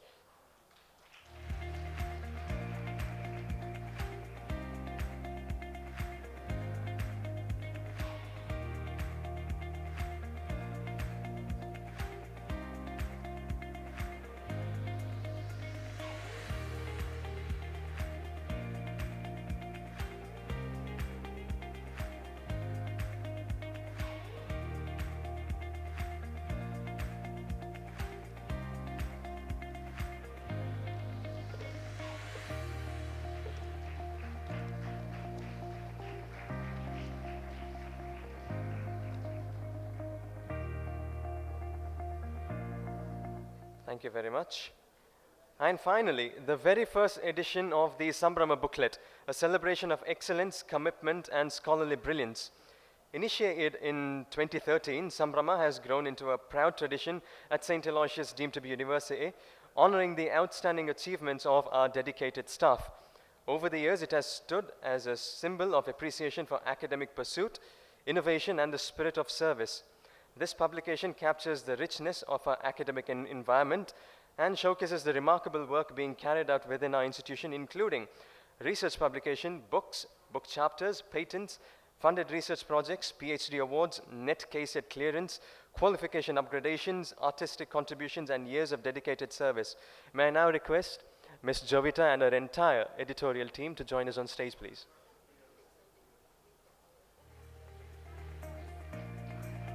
Come on, there's a lot of effort being put here. Join in, please.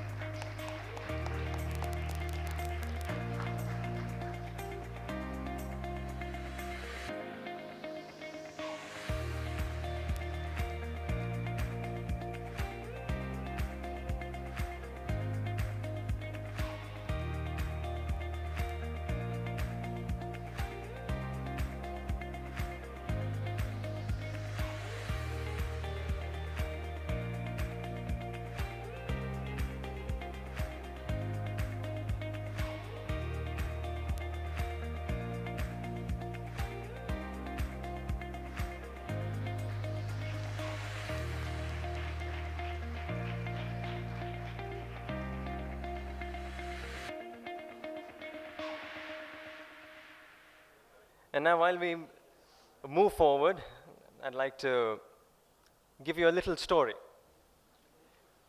Once upon a time, there were two people who worked hard, saved enough money, and decided to build houses. So each bought a plot of land. One decided to go ahead and build a house on the rock. He built it, laid the foundation, built it. Rain came down. It hit the house, but it couldn't shake it because it was founded on a rock. The second person built his foundation on the sand. What happened? The rains came, it hit, and the house fell down. What is the moral behind this? Come to St. Aloysius, join engineering college, become better.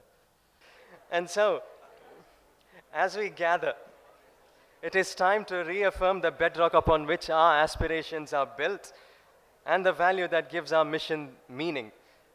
And therefore, I invite the voice of quiet wisdom and unshakable conviction, Reverend Father Melvin Pinto, S.J., our Rector, to speak on the soul of the institution, our vision and mission.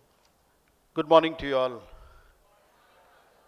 Wouldn't address everyone together, and so all of you, my dear folks, I'm glad that you have gathered here just before the academic year, probably to put ourselves together. And I don't know what the sessions you had before. I unfortunately couldn't make it because of the other programs in the rest of the institution. But when I came here, when I saw the book release, I felt very happy. I felt that something nice is happening in this institution. It's a joy for me to come and address you all because I see a lot of energy in you. And I feel so much a part of that energy, and I like it, I enjoy it immensely. Your presence itself makes me very, very happy as you grow as a fledgling university into something that is greater, which will grow higher, which will grow deeper. You might have heard that the VC, the Pro VC, and as well as me, with a few others, will be leaving very shortly to the US and Colombia, where we'll be attending a meeting of the International Association of Jesuit Universities. So we have got, I think, 40 odd universities and many other affiliated colleges, at least 60 institutions of higher education in India itself. And we are proud to say that Karnataka has 2 universities. One is public-private, that is in Bangalore, St. Joseph's, and this, the first deemed to be university in the country. And that is something very, very special. And having said that, to represent this university, St. Aloysius deemed to be university at the international forum is something of a matter of pride for us. And therefore, we will be there at Bogota in Colombia to represent the university and at the same time interact with many other people who have come from different universities, Jesuit universities, and share and dialogue with them to fine tune a lot of things that we have as our priorities. I would like to, since I've been given just about 15 minutes, I would like to tell you what are the priorities that IAJU, as the International Association for Jesuit Universities, are. And why do we do certain things in this university which you may not find in other universities, and why we work towards it, why we ask you all to do something about it. I was very happy when I saw the book on Sahaya projects, because it has to somehow, the students have to get into it, that Sahaya, that they are not just living for themselves but for the other. To become men and women for and with others has to become very concrete when they put it down in writing in a Sahaya book. Thanks to Sister Jennifer for having brought out that book. I suppose she has spent a lot of time, figuring it out, how to make it. And so a special word of thanks to her, and also I was very happy to see that book on Sambrama. I think it has to be documented, whatever you all have done, the achievements that you have had in this university, each one of you putting your effort. That's not just for your personal selves, but by doing that, you are showing the students also that you are primarily men and women for and with others. Because what you write is not just for yourself and for your glory, but what you have written is a contribution to this world, to the intellectual activity of this world. And therefore, I find it really commendable, and I'm glad that it's documented. Ms. Jovita, who has done it, and I suppose the rest of the team that has done it, I suppose you all have put in a lot of effort. Thanks for that as well. While I have to feel very happy that there's been a book on the institution's history. Sister Jasmina has been burning the midnight oil, sitting over it and trying to figure out what to add, what to leave out, and so much of work I just through a glance I could make out. It's not easy to write history because you have to write it from a particular perspective, and then you have to be, everyone says history has got to be objective. History can never be objective. It is with a perspective that she has written it. And then once again to say the saga of the Jesuits and the collaborators who have worked together to make this, build up this university. And just as we begin this university, to have a book like that is certainly commendable. Thanks, Sister Jasmina and Alvin, Professor Alvin Desa. You have jointly worked together. I'm sorry if I get the names wrong. I'm seeing these books just now. Thanks also for all the research activity in this institution. You have brought out these books on counseling, as well as the other books that have been brought out. I've not gone through it as yet, not familiarized myself with the books, but definitely all that adds to the hard work that you put in. Good wishes to you all, and God bless you for many more such initiatives. Coming back to this IAJU and this conference that we are attending, we have got certain priorities, and one of the primary priorities is that higher education is for the excluded. The excluded. Why we refer to the poor very often in this institution? Why we admit those who have also not been able to pay? Sometimes you might be getting irritated with a note that I send, please allow this child to pay in installments. Sometimes I say I put them under my scholarship. Sometimes you all refer to me genuine cases And please continue doing that. Really genuine cases of those who are not able to pay their fees, not able to, really, they are really having a hand-to-mouth existence. You should know there are some of our students, so many, I was told also that 40% of our students are first-generation learners, which would mean that neither of the parent has completed class 10. And that is amazing that we have such kind of students. And we are proud of that. We can thump our chest and say, yes, we have done it. And this university, like all other Jesuit universities, wants to project itself as a university for the excluded. On the world scene, the scenario is quite different. We also work with the Jesuit Refugee Service to find students from refugee lands, migrants, and people who have lost everything in life. And we see that such students also come into our universities and studies to give them a dignity. And this is something primary, what we are working primarily for. And therefore, this higher education for the excluded is a great priority for all Jesuit universities all over the world. Secondly, for peace and reconciliation, you understand how much we require peace and reconciliation in this world. The world is at war. Somebody called it a third world war that is on. Quite likely, because so many of these countries are either on the verge of war or already in war or on the verge of war. And this is a very sorry state of affairs. Everyone is taught to, to show their pride, national pride, by hating somebody. I don't know, I cannot understand that, honestly. We have to work for peace and reconciliation. We have established a center in this institution, in this university, for a center for peace and reconciliation last year. And I'm sure it has to gain ground, and we have to work towards it. Basically, we work for peace.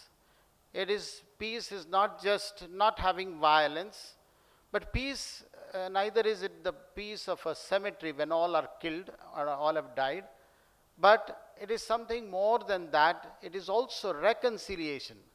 Reconciliation would mean restoring the relationships that are lost. Somewhere we say, okay, a country like Pakistan, which we always keep referring to as our enemy, God knows when this rubbish will end. It is politically kept alive, this whole question. Even if I have to say publicly, we love Pakistan, I will be considered as an anti-national. How silly it could be. When we have to love the world, we'll have to bring peoples together. Finally, it is one global family that we are living for. Somehow it escapes us. In order to be patriotic, I don't need to hate anybody. I love my country. I love every human person from all over the world. And therefore, peace and reconciliation is at the heart of Jesuit education, and especially the higher education. So we need to bring this value in the classrooms that students have to learn. It is not just peace. It's like, to give an example, two boys are fighting. We normally would say, okay, you don't go to trouble him. He doesn't trouble you. Ceasefire, no? Stop. You go by yourself. Don't look at his face. You don't look at his face. That is peace, maybe. But reconciliation would be restoring their friendship, to say, come on, man, we can still be friends. We may have differences of opinion, we may have differences of ideology, and yet we can still be friends. We can forge friendship at a human level. Somewhere there are so many similarities. Rather than look for divisions, we look for similarities, and then we say we forge friendships. That is something very, very basic for Jesuit universities, and this is something that you need to get involved in this whole initiative for peace and reconciliation. Thirdly, the interfaith dialogue. I suppose this district requires it more than anybody else. Interfaith dialogue is respecting all other faiths as faiths. Everybody is seeking God. Somewhere deep down there is a search for God. Even an agnostic or an atheist finally is still seeking God. He doesn't understand the concepts of God that we have. Probably the rituals and the ritualism that we have has made him hate this whole concept of God. Unfortunate. But that for us to affirm that each one has got his expression of God, the divine, the Almighty, is something that is primary for the Jesuit institutions. And our whole Jesuit Ignatian philosophy is that to affirm God in everything and see God in everything and everything in God. And therefore, an interfaith dialogue. That is why we invite you sometimes for the just call. The third just call we say is a retreat for people from all faiths. Come, let us discover more about each other's faith. Not just respect from a distance, but to learn about each other's faith, appreciate each other's faith, take part in the celebrations of each other's faith, and grow as good human beings, because every religion has to help us to live as good human beings. And therefore, this interfaith dialogue is becoming more and more prominent. Somewhere we need to spread this message around to create harmony among at least our students who are later on going to be citizens in this world. And they have to come back and tell us, this is what I learned at St. Helvetius, that, I have to respect other faiths. And we want more and more such people who live together in harmony, respecting each other's faiths. So faith, interfaith dialogue. The other priority is fostering civic and political leaders. We have got an institute for civil services where we promote this. We call students, we give them the training. Somehow our Dakshin Kannada is very, very poor in civil services. I was very happy yesterday, civil and military services, no? Yesterday a girl walked into my office, a daughter of a high school staff member, Chris Everett, her daughter, Nichelle Almeida. So Nichelle Almeida has now joined the Naval Academy. So she has been specially selected, only 7 places were there throughout the country. She has finished her aeronautical engineering. She was a topper throughout. She was the first girl school people leader in our high school. And then she went on to become, the topper in the PUC as well. And then she did aeronautical engineering, and now she has joined the Navy. She fell short by 3 centimeters in her height to become a fighter pilot. That's a tragedy. But then she still wanted to enter the Navy and be in the armed forces. And NCC had taught her that discipline, that determination. And the Naval Academy she said, I can't contact my parents also for 1 full year. It has been no mobiles, nothing, no contacts, and perhaps a letter, but nothing like that. But to go through that discipline, she has learned it all here, and I felt very happy. But then we want many more from this district to say, I want to serve my country. I want to serve, as a civilian leader in the bureaucratic services.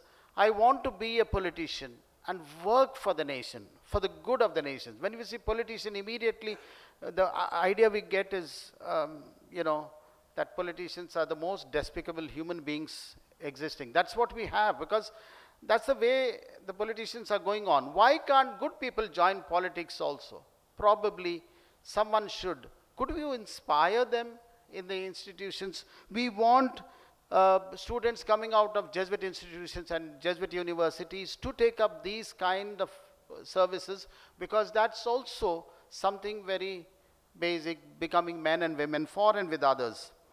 The other priority is this whole study on global citizenship. This is something which I have been enamored by, this whole idea of global citizenship, the whole idea of one world. After all, we are human beings, we have our differences, and yet we have common projects, global projects where they learn to rub shoulders with people of various cultures and learn from them. And Jesuit universities all over the world would like to create this whole idea of global citizenship. I'm a citizen of this world, not just of my country. Yes, of my country primarily. I'm an Indian, but a citizenship of the world would mean something happening somewhere in the world, and I feel affected. The air crash yesterday, you feel suddenly depressed. You feel sad for this family. You're not feeling that there is something wrong with us if you are not feeling it. Some earthquakes takes place somewhere. You look at those pictures in the newspapers. Do you feel anything? Can we train our students to see everything that goes on in this world as something very significant that we have to do a difference? There are a few more priorities which I'm not going to describe because of the paucity of time, but then I would just like to mention it. One is about economic and environmental justice. That is why we give importance to these eco clubs and so on, and everything environmental. Also economic justice. We talk about GDP in this country. Nobody talks about the per capita income. It's a very sad thing. How much do each person have? It's wealth accumulated with one set of people in this country, and the others don't have access to it. We call it GDP, but sadly, people don't have food on their plates, and that number is increasing, which we do not like to project to the world. There is also reimagining of business education. Business education, it becomes once again, if the wealthier becoming more and more wealthy, it's the wealthy become more and more wealthier, then there is no point. It's also for the sake of the country they need to work for, and that is one priority, one other priority. There is also formation of lay and Jesuit leadership. That's a priority. That is why we have this JESCOL. JESCOL is a rare, unique initiative of the Karnataka Jesuit province in the whole society. And we are something like the leaders. We are mentioned on the world stage when they speak about JESCOL, and everybody wants to know how we do it here. And that is something special. And we feel proud that we have got something that we have contributed to this whole training of lay and Jesuit leadership. And finally, this idea about the Ignatian spirituality and discernment when it comes to, decision making and the various other things about Ignatian. You know those that vocabulary very well. The Ignatian spirituality, whether it is cura personalis or magis, have you heard this word so very often? Many other words. Spreading that word itself makes a lot of sense to us, because this Jesuit philosophy is not only for Jesuit education and for Jesuit universities all over the world. Believe me, the corporates are asking us to train them in some of these values. It has come to that now. Corporate world is inviting us to talk to them about discernment and our tools of discernment in their decision-making processes, which makes us very, very proud to say that we have got a great legacy which we would like to share with people outside. How much more should be this Jesuit legacy with those who are collaborating with us, many of you who are specially involved in our administration as well. I suppose these things will be dear to our heart and dear to all our hearts as we put in our best for the coming academic year. I wish you all the best. Keep us in your prayers when we go there for this International Assembly, where we get to know a lot more things, and at the same time, while we learn something from them, that we will have something to share with them as well. We'll be also visiting a few Jesuit and other universities in the US and forging some sort of a relationship with them, which will be for the welfare, for the good of our university here, at the same time something to contribute to the universities abroad. Thank you very much for your patient listening. God bless you. Thank you very much indeed, Father, for reiterating the values that bind us as the Aloysian family. To walk a path well, one must know the terrain, and to recommend it, we need the expertise of people who have witnessed and then innovated better ways to trudge along through experience. May I now invite Dr. Alvin Desa, the Registrar of our Autonomous College, to share operational instructions and academic directives. Thank God it is still good morning. And I would like to finish whatever I want to say before it is good afternoon. So another just 5 to 7 minutes. After listening to the Vice Chancellor with his comprehensive idea and future plan, and listening to Father Rector, I think we are slowly getting into a reflective mode for those inspirational words. But can you imagine any university or institution in one program releasing so many books? I have a mini library today in my hands. So this is a great achievement. So I would like to put on record congratulations to all the people who have worked very hard to bring out these 6 books. I just would like to add to what Vice Chancellor told us about clapping. All of us are feeling very warm, and we are really scared about the weather conditions, and Father told us that we should wish that tomorrow we will have a brighter day, and our 15th graduation day goes on very smoothly and in a very grand manner. So I request all of you to wish that for tomorrow one day, let it relent, and we will have a grand graduation day. I would like to just present the results of the final years, 6th semester of the UG and 4th semester of PG, and that is a feel-good factor. Our VC has given us a benchmark of 95%, and I suppose it is for the next year, but we have come very close this year. So if you have a look at the screen, BA, it is 97.96%.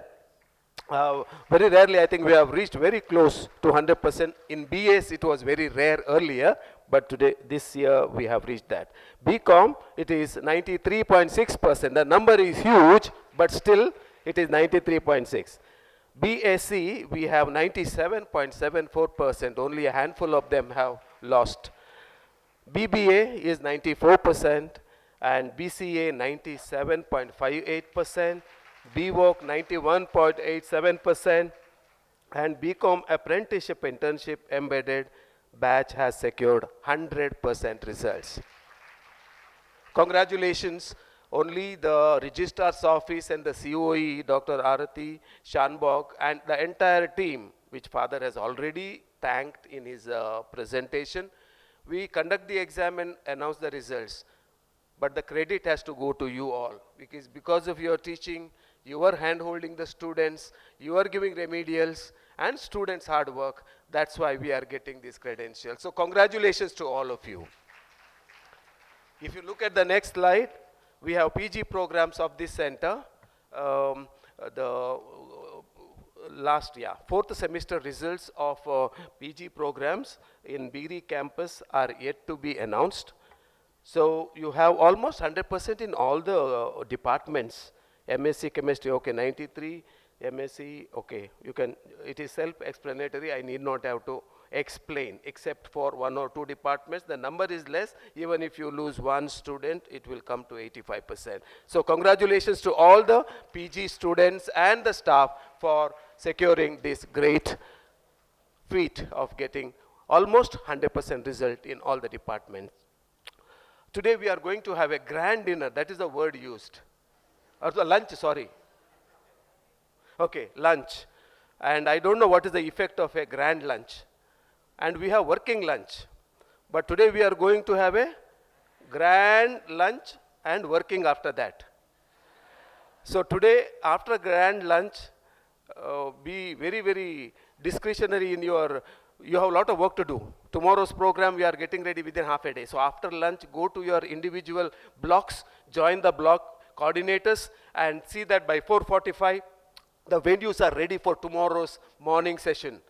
Okay, that is one request from my side, and continue wishing for a brighter day tomorrow, repeating, and Afternoon program, all of us know, tomorrow the punching will be as usual today at 4:45 or whatever regular working day punching, and tomorrow morning you will be in your respective blocks. Help the students, make them feel good, and as father has already mentioned, that's why we get more admissions on this day. When they come with lot of excitement, let us them make feel more good about themselves and the institution. And afternoon by 11 o'clock, all of us will be in the venue, PUC Loyola Hall, and I would like all of you to be part of it. 11:30 to 12:31, the lunch will be provided, served there only in the adjacent to the PUC hall. Let us all work together and make the 15th graduation day of St. Aloysius College Autonomous a grand success. Thank you so much. Thank you so much, sir, especially for your quintessential pizzazz. Next, I welcome Dr. Ronald Nazareth to offer his directives from the Office of the Registrar of the deemed to be university. His insights are integral to ensure seamless execution across academic structures for the coming year. Over to you, sir. Honorable Pro-Chancellor, Honorable Vice-Chancellor, officers of the university and dear friends. I'm here with some of things what happened in the previous year. As Honorable Vice-Chancellor mentioned about it, we completed 1 year. 1 year successfully. Whenever we have a transition, quite natural to have some of the difficulties, some of the concerns, and we are extremely happy we did not have any such concerns to be. Therefore, we are proceeding further and finding out where we are. With a positive note, when you start with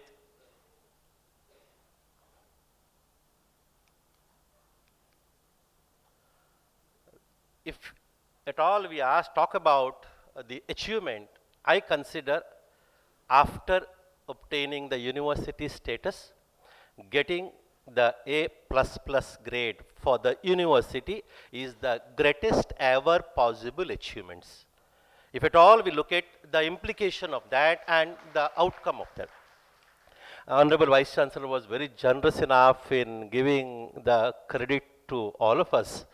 But we are sure that this A++ grade, if at all to get, many a time in the system of administration or an education institution, there are two things.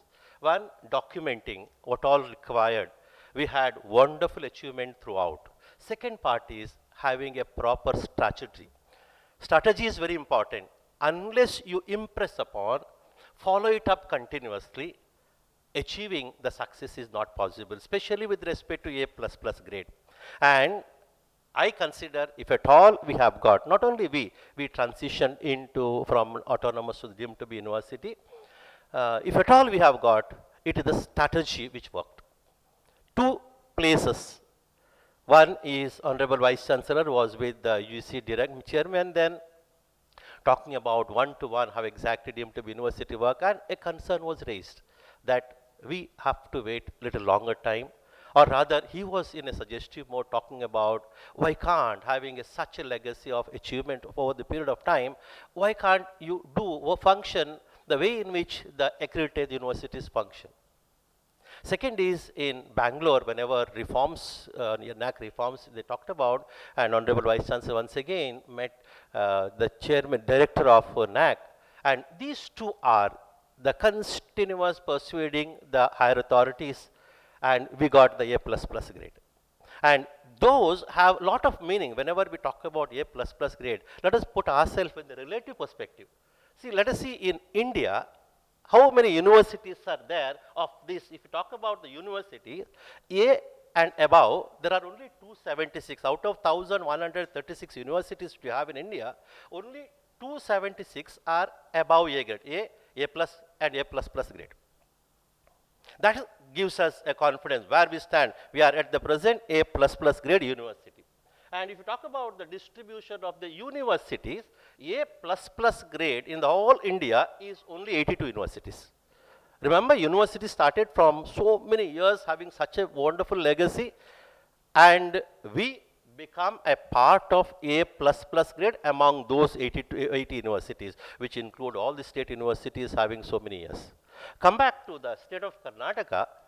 out of all universities, 41 universities which you have, only 4 universities are with A++ grade. And therefore, where do we stand? And this gives us immense pleasure and confidence that we have already reached and where we aim. I was talking about it quite often, that first deemed to be university which was declared was Indian Institute of Science, Bangalore. Indian Institute of Science, Bangalore was first deemed to be university. And with the directions of our Honorable Pro-Chancellor and the continuous efforts of Honorable Vice Chancellor and vision given, we aim for that.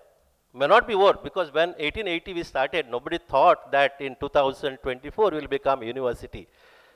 Same thing, when we start with now, we have a aim, and Honorable Vice Chancellor is giving clear direction to us to move in that direction. When it comes 2030, our effort should be retaining this A++ grade, and for which benchmark we have already given with, and this gives us a wonderful. And Honorable Vice Chancellor once again is stressing on we becoming category 1 university. We have already persuaded, the representation is already made, and we become category 1 university. When it's a category 1 university, rare privileges are given that most of the activities whenever we conduct, we need not get the permission of UGC. We just have to inform them. And that is the confidence UGC will have, and we are working on that, and I'm sure that with the directions, we will get it very soon, within probably 15 days, the category 1 university. And when you function as a university, one of the essential things is to have documentation of the meeting's outcome. Everything has to be documented, and therefore, we have been told, this is the 2023 UGC regulations have given us a clear guidance that there must be a trust, and every 3 months they must meet. There must be a executive council, academic council, and board of studies, and therefore, and finance committee. These are statutory requirements, and therefore continuously we have to give all the approvals through that. Therefore, whenever we talk about the board of studies, whatever documented in the board of studies, same thing only can be approved in the academic council. Only what is approved in the academic council can only be approved in the executive council. Therefore, it is a responsibility for us all. Whenever we decide something in the board of studies, let us work clearly so that there are no errors. What I was referring to is giving some examples, like UGC is talking about having 20 credit per semester. We can't have a semester with 19 credits. We may say at the end we have total number satisfied. No. UGC is very clear that each semester there must be 20 credits. Therefore, it is the responsibility of the board of studies to see into it that this minimum credits are met. We are talking about the total number of credits which are directions are given from the COE office, how much should be, but our responsibility that also. And once approved at the board of studies, cannot be, it is difficult later because it is, we are uploading in the NAT portal also the marks card. So we have successfully completed all the required statutory meetings. And the minutes of these meetings and the dates of the meetings have to be uploaded in the mandatory disclosures. If you see in the website, mandatory disclosures are there, it is uploaded, all these are. See, this is the way in which the university functions. Therefore, once uploaded, changing is not possible there. Therefore, when you talk about next year, we have already scheduled the meetings. These dates are fixed. There may be small variation here and there may occur for board of studies, the academic council, executive council, 1 or 2 days here and there, but definitely not for meeting with external academic advisors. This meeting is on the previous day of the first internal examination. So, well in advance notice is given. Please inform the external academic advisors well in advance.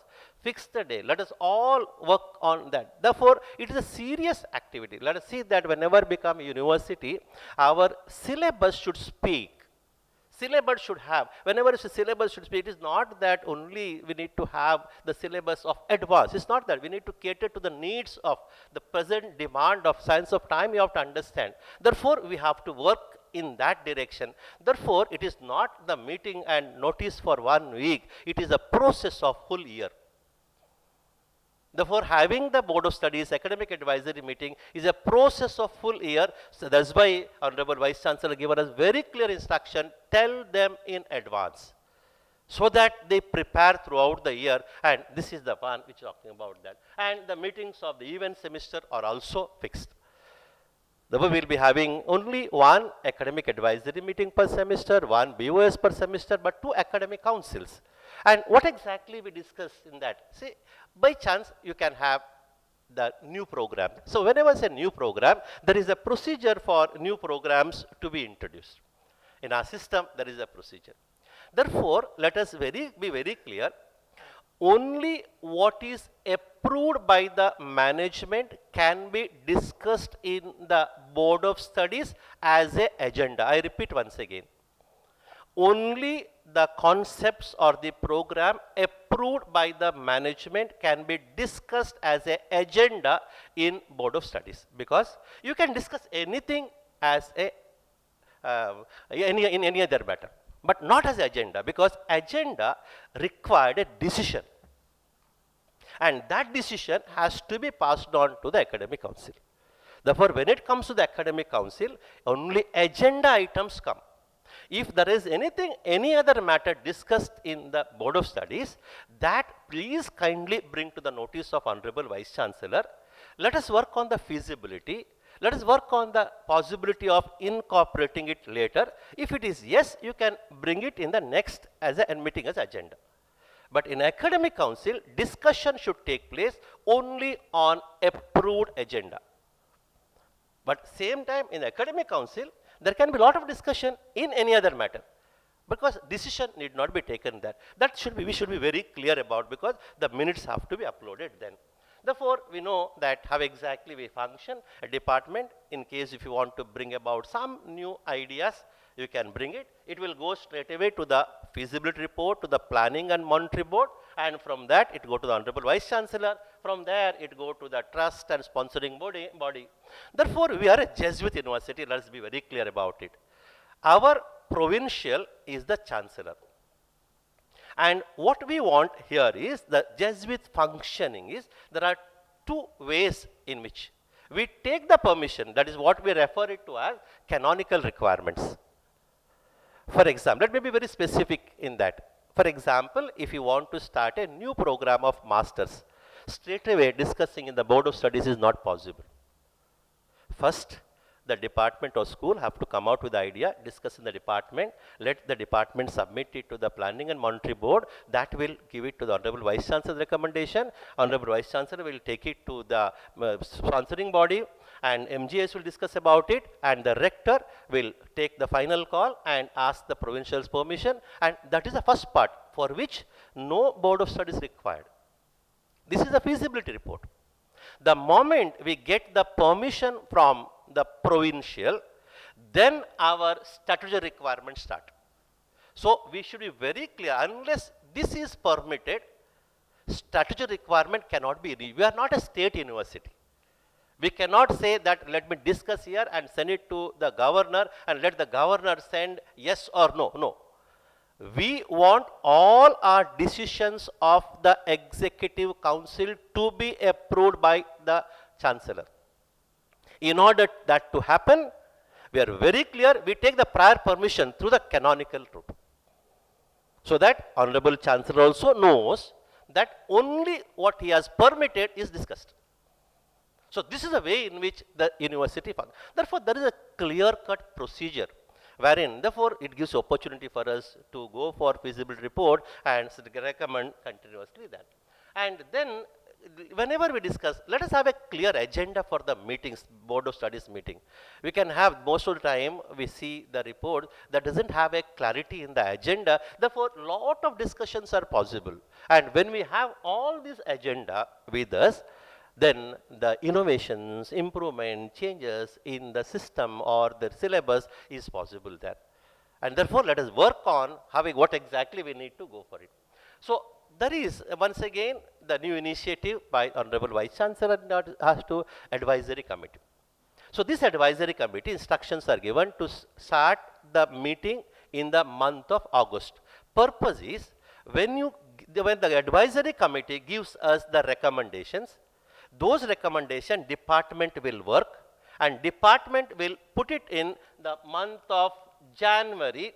17th is the meeting of the academic advisory with the department. Therefore, input from the August meeting, that is the purpose. That is why it is told to have it in August. All inputs, put it in the advisory meeting, bring out with some innovations better that. If it's a new program, let us go to the route which I was mentioning about. If it is a routine program with the change the pedagogy involved or change the topics involved, it has to be. Therefore, let us plan for it well. Now, what all things we can discuss? First part is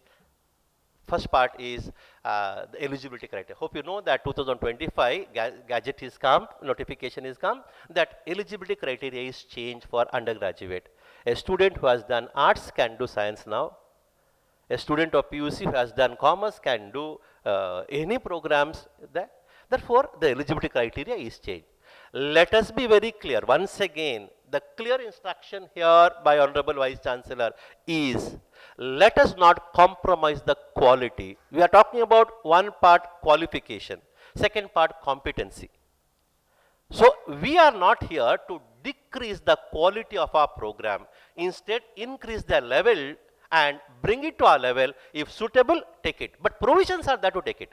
Once again, it is not that we will be taking anybody from any corner. No. But they are eligible to ask for the. There is a philosophy. Why the same thing is for PG also. Irrespective of the discipline a person has taken in undergraduate, the person can do postgraduate program. To be specific, an example, a person who has done chemistry in undergraduate can do straight away post-graduation of history. Undergraduate, not even a single course of history. The philosophy is something different. Philosophy idea is, in a rural place, if the person was there, when she was studying, there was no schools proper. She studied PUC, there was only arts. Now the person is interested to learn, so she should not be deprived of. The idea is here. But same thing, it is not the idea given to us to compromise the quality at all. So I am talking about the eligibility. Therefore, when we work on eligibility criteria in our syllabus, this has to reflect. Eligibility criteria should be based on our requirement of UGC 2025 regulations which have come very recently there. There are so many such. Therefore, this need to be worked on. This should reflect in all our Board of Studies meeting there. Pursuing 2 academic programs are the provisions given. I'll quickly talk about it. See, 2 academic programs a student can take. We should be aware of it. Not that overnight we permit everything, but we should be aware of it. A person can do 2 online program without any restriction, 2 offline program with a restriction that timing should not clash, and 1 online, 1 offline, absolutely no restrictions. So these are the provisions which are given there. So gradually in the department, whenever we discuss in Board of Studies, how we can try to incorporate ideas you can give us the ideas how exactly. This is not at all for PhD program. So this is very clear, it is not applicable for PhD program. Third is, this is the where probably at the school level we work on written board. I was present for one of the Board of Apprenticeship meeting in Chennai where the concept of skill integration is spoken very well at the UGC level, wherein at present we have BCom apprenticeship embedded programs. This provision is possible for all our programs. It is possible, not that overnight we'll jump into and we'll incorporate, but the department can do a feasibility study and propose, and when you do that possibility, some places the Executive Council may consider. Therefore, we need to work, because skill integration earlier was only for BCom, is possible for others also now. It is an open discussion in our BOS meetings now. Another concept is recognition of prior learning. To be specific, anybody who is having in industry, is there in industry, now suddenly want to come to our second year degree program. We can admit, provided we assess the level of education obtained by him to the level what we give and make it equivalence. Therefore, that also is possible. And these provisions probably we have to work and find out how exactly we can integrate the prior learning concept there. This is the integration of prior learning concept, RPL in education. So, whenever in case department require a little more, we can think about it. Then it is journey of upgrading the qualification. This is the procedure they have to. RPL is a big process. Is a big process. It requires lot of the committees at the university level, but it is something for us to think how we can integrate in case if demand is there for the program what you are referring to. Another option which is given by UGC is accelerated and extended activities. If a student want to finish the degree program in 2.5 years, we should give provisions to them. We should give provisions. If the student have to go for 1 year, 1 semester more, we should give provision. It is not that easy for us to, not that 1 semester to cut. The semester what otherwise you would have given, you should give in remaining 5 semesters. Planning required. Therefore, these options which are there, that as a university, gradually we have to go for, and there are very clear rules regarding that too. Professor of practice, Father was talking about it, that there is a very clear guidelines which are given who should be the professor of practice. They should not be from the teaching background earlier, but our department all should work in this regard. At least, as Father was mentioning, about 5 to 6 professor of practice in school, each school we need to go for it. As a university, we started the PhD program. We are very happy. 2 times admission for the academic session was possible with PhD. We had August intake. We had the January intake, and we have given the advertisement for the next August intake, and it is a sincere urge for you all to give a very good publicity for our PhD program, because when we go for the NAC, when we come to 2030, major criteria for us is research.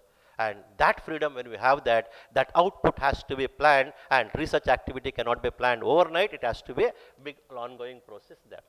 Another last part I was referring to is a SWAYAM. As Father was mentioning about 2 minutes I'll take to talk about the SWAYAM program.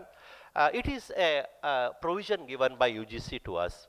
And if everything smoothly happens, which we are very sure it will, we will be the only university in Karnataka having brought in this SWAYAM, including the examination to be conducted at university. We will be very proud, which we will be definitely, for which the support of all of us are required. What support we are referring to? It is a program online on online platform. What we can do? Follow it. Follow our students continuously. When they come to the class, we have attendance. When they don't come to the class, we need to ask them repeatedly. 3 credits are there as a core credit of your own domain for SWAYAM. How much you have completed? Whenever class guide talk to them, talk about it. Whenever you are mentorship, talk about it. So when you are continuously reminding them that, otherwise there is a habit, our student will be preparing for the examination only 2 days before, good number of them. Same here also, if it happens, they cannot complete the assignment on time. When they can't complete assignment on time, their internal cannot be uploaded. Internals, we get it from SWAYAM platform. Marks, we are incorporating from end semester marks, we are incorporating with the entering from our portal. Therefore, continuously talk about that 3 credit paper in the 3rd semester student will writing. What exactly the follow-up? These papers, these courses are those who are selected by the department already under the leadership of Ms. Premalata Shetty. A team is created. Team has identified which are the courses to be given. Team has also, the mentors also will be joining to that particular course. Mentors will be responsible for preparing the question papers, and therefore this process, if we all take it very seriously, talk about to our student, I'm sure achieving is possible there. The SWAYAM advisory committee was there, university nodal officer is there, we have school SWAYAM coordinators, and we have mentors, facilitators, all are identified. They know their job and responsibilities. When we work together, I'm sure achievement of credit transfer is possible there. Therefore, one more thing is about honors program. Our new admitted students now have, okay, it is monitored, it is programmed.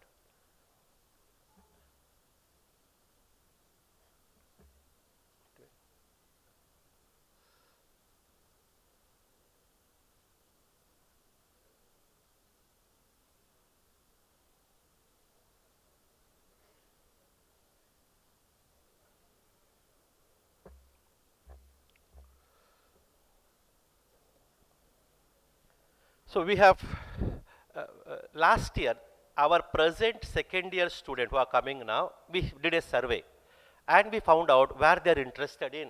And we could get that we have total of 500 plus students have shown the interest.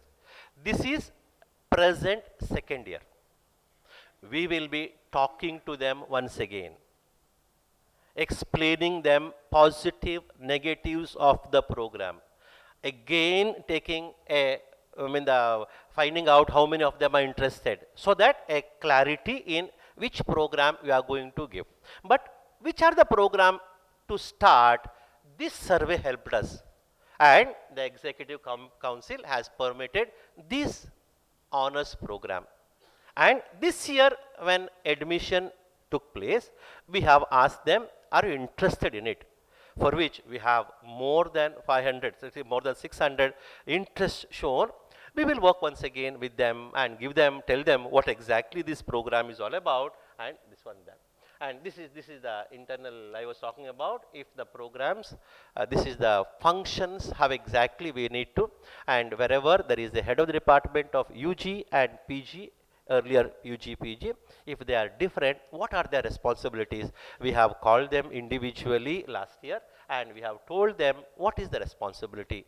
If there are PG program, we call them PG coordinators. If they are not heads of department, they are the same responsibility which was earlier with respect to stock, with respect to the admissions, with respect to having the stock taking or the examination record. All these things will function with the same as it was earlier there. With that, I have completed. Thank you so much. Thank you for the. Thank you very much, sir, for that beautiful presentation. And of course, no academic year is truly inaugurated unless it has been suitably photographed, videographed like it is being now, and given a bit of glamour. Because let's be honest, if it wasn't for that, yours truly standing in front of you would not have crossed 1.7 million views on Instagram and 2.5 million views across platforms, would it? Even the power couldn't stand my aura. It's okay. Anyway, to take us through this year's media plans, guidelines, and the subtle art of appearing scholarly while maintaining a dignified prose, may I now request Mr. Manoj, the Chair of Social Media Cell and Strategies, to take over. Good afternoon, Aloysians. St. Aloysius deemed to be university has a prominent social media presence across 6 social media platforms. We have Instagram, Facebook, LinkedIn. Your professional achievements, please tag us on LinkedIn. Everything can be accommodated in that page. Twitter, Threads, and YouTube. So you can do it by yourself, and you can encourage your students to follow our pages.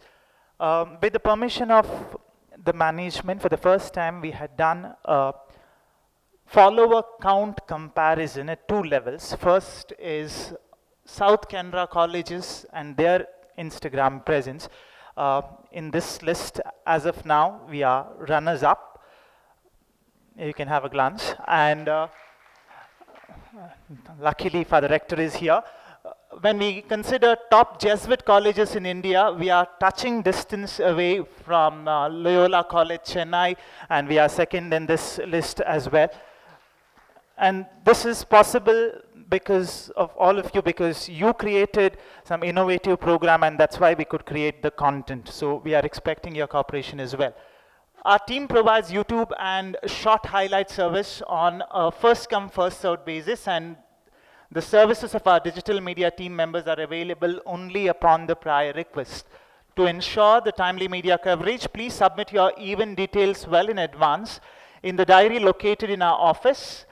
And please note that we cannot guarantee accommodate the last minute request. There have been instances where the program has started and some random person is calling asking, where are you? And we were left with no choice but ask, who are you? Because nothing has been communicated to us. Just if you register in the IQAC timetable, that will not guarantee you the social media coverage. The reason being, sometimes 3-4 simultaneous programs might be happening and we will have to negotiate. So please book your programs well in advance. There are 5 places in our campus: Mother Teresa Peace Park, this hall, Robert Sequeira Hall, Sanidhya Hall, and Sahodaya Hall, where we can provide the full YouTube coverage. Reels can be done in any place. Here the reason being, in these venues, the sound system has a mixer which is conducive for YouTube recording. Plan your event accordingly, and once we record the YouTube content, it will be available in our page within few days. The quality of the video is directly linked to the ambience and lighting facility. This is a significant point. Something like a program like Utsav, simultaneously 7-8 venues it's happening. And when the final video comes, the screen time is more, the footage is more for the programs which are happening in this hall. That is in the best interest of the institution because the lighting facility is slightly better compared to other halls. The content will only serve the purpose of maintaining digital media archives for official reports. Dr. Reggie has also requested me to inform this. Please send your reports to IQAC. Ours is only for the digital purpose. We aim to create, sometimes we face a complaint, or should I say a concern, that we have a tendency of playing it to the gallery. We categorically say, yes, we do play it to the gallery, and that is because of this slide. In last 3 months, Instagram dashboard, which is one of the prominent tool for us, has given this statistic to us. You can make out for March, this is April, May, June.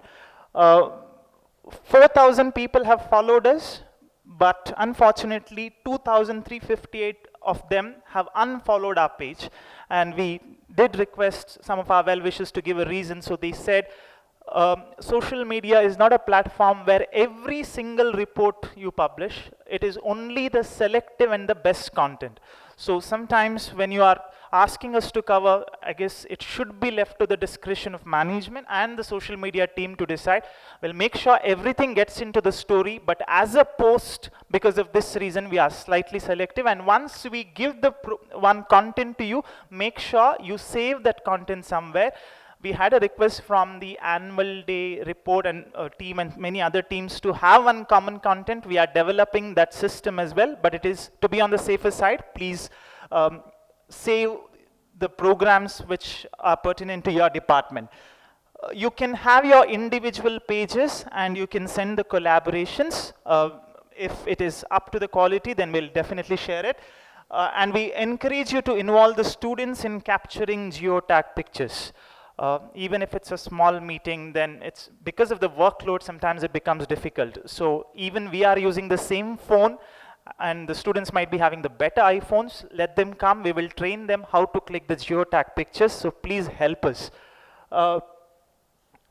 We completely admit the fact that there could be some students who are better talented, or they might be having sophisticated devices than us. And if you want to independently create the content, please go ahead. Only thing is, the staff member should be putting a message for us, and he will be having this accountability element. Class guide and students, please educate your students. If you open the college calendar, under general regulations, there is rule number 35. You can please read it for yourself. Sadly, I'll have to mention that last year, the situation in few cases, 99% of the times we are good, we had to take some calls from police station as well. So please educate class guides, especially that we are there to cover the events. If at all they are doing it, at least let them not do it in our name. They have opened the proxy pages as well. It comes under cybercrime. When students are designing the posters, they're expected to follow the uniform brand guidelines. Thanks to Alrina ma'am, Santosh Notegar sir, and Royal sir, they've helped us with this regard. We have a concept of common uniform brand guidelines. So whenever you are making the posters, at least it should be a combination of these 4 colors. Now it is not a hard and fast rule. If Ranga Adhyayana Kendra comes up with a request, then we allow them to design a poster which suits their theme of the drama. But at least as much as possible, try to stick to these 4 colors. And even when it comes to logo, you can have it in these 4, I mean, only the back, depending upon the background color, rest of the things are same. And then if your poster, whether it is in square shape, landscape or portrait, in one of these places, it is ideal to place the college logo. We have improvised a bit. So finally, when your poster comes out, your logo can be in one of these places. Most of the times, it is top center. And what we are not supposed to do, as you can see here, the logo is somewhere here and the text is somewhere here. And here also the logo, I mean, the first one, St. Aloysius, the logo has been stretched. Somewhere here you can make out the saint, only ST has been elevated to the position of sainthood, Aloysius is down, and they've changed the colors of the logos as well. Please stick to the guidelines, and if you don't have the copy of the logo, we'll be happy to provide it. We have Jayant and Satvik who have got their graduation in this field and they are professionals. So please feel free to contact them. We would like to place on record a word of gratitude to our Honorable Vice Chancellor who had a vision. The list which I showed you of different colleges 2 years ago, we were not even a part of that list. Today we are in 2nd place. So thank you, Father, and thank you to the management for providing us with logistical resources and human resources. We are happy, but definitely not complacent. You would like to do more. Thank you so much.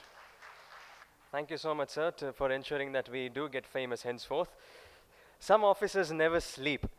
Excellence isn't accidental. It is engineered, audited, and aspired. It is not an act. It is earned.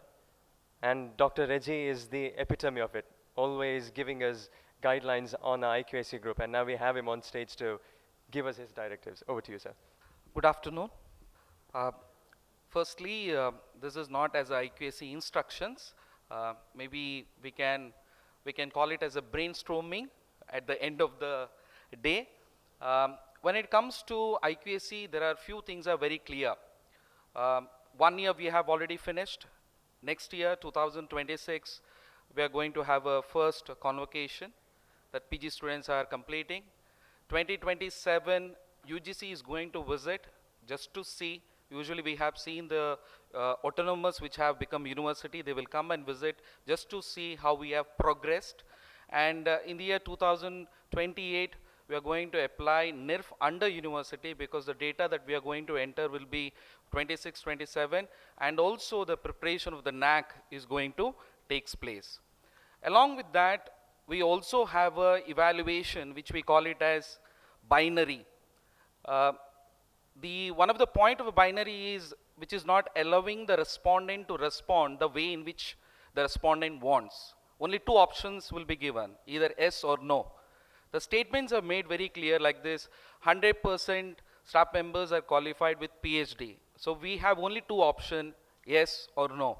We cannot claim our institution as 40% we have qualified or 60% we have qualified. Absolutely, there is no role in that binary system.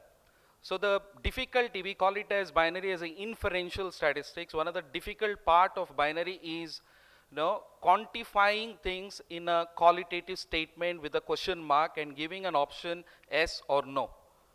So depending or keeping that in the mind, we have developed a university evaluation system, okay, where we have a clear evaluation process as well as we have a methodology.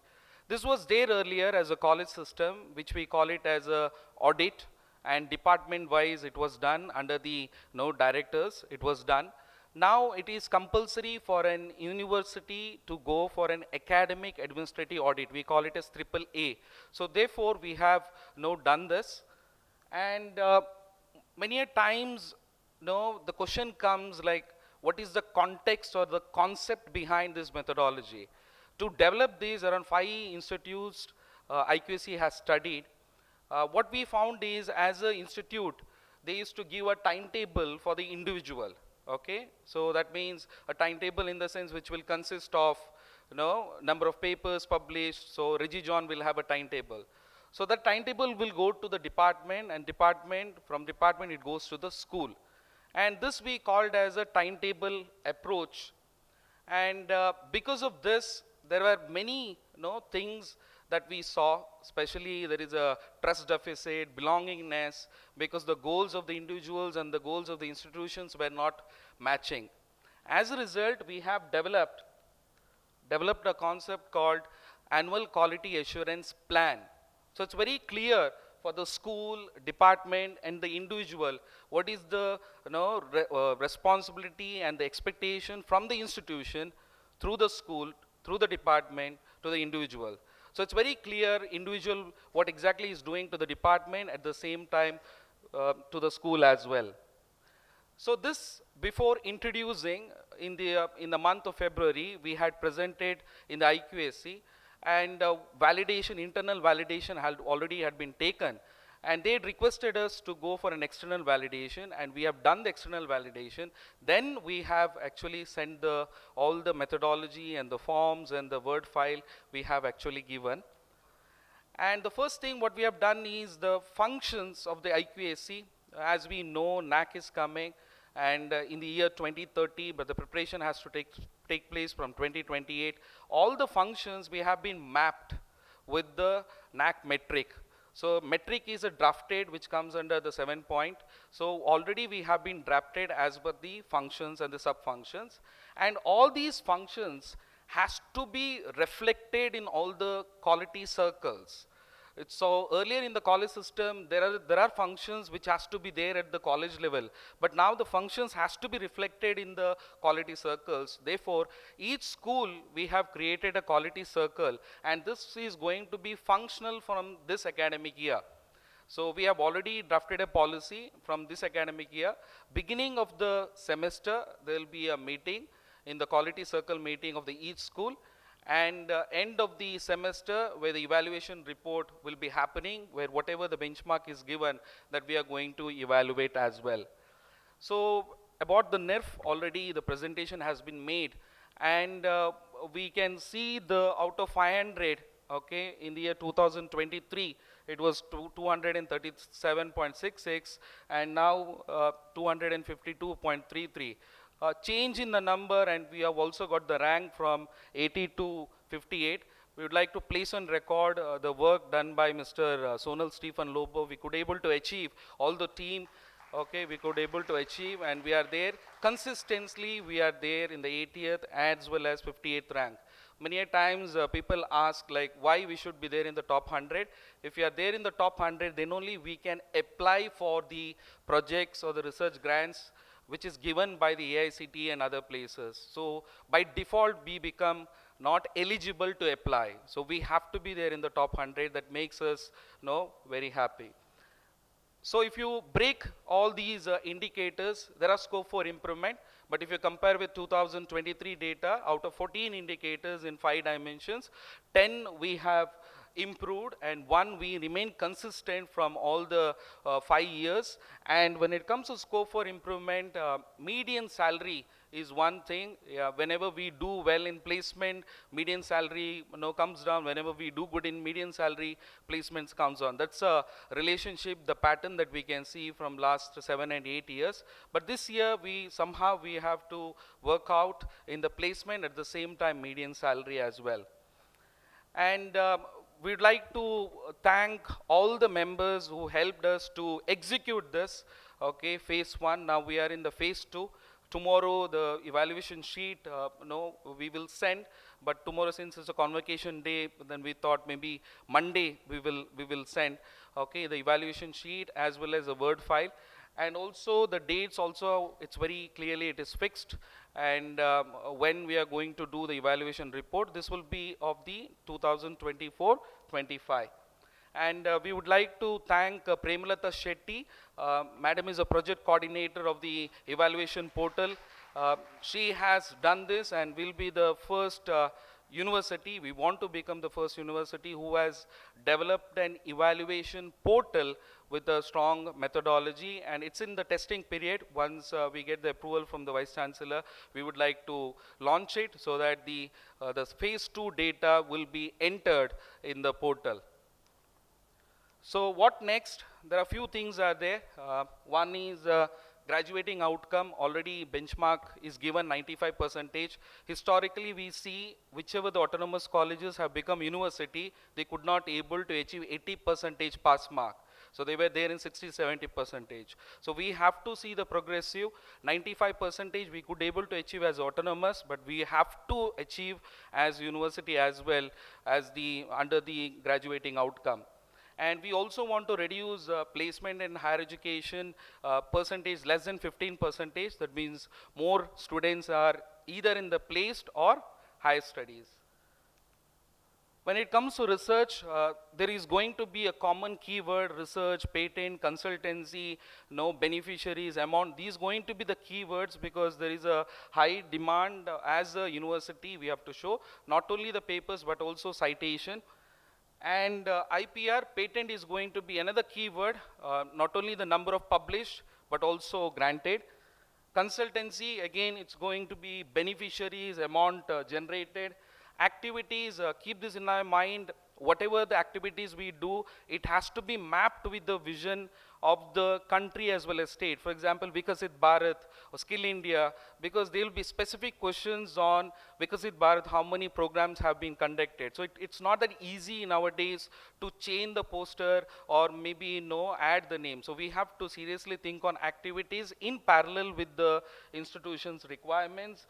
Faculty quality and experience, there are two indicators. One is the experience, another one is the PhD qualification. We have done a wonderful job reducing the percentage. We had 40% of the faculties who were actually not registered. We have brought it down to 12% because of the last 2 years' effort.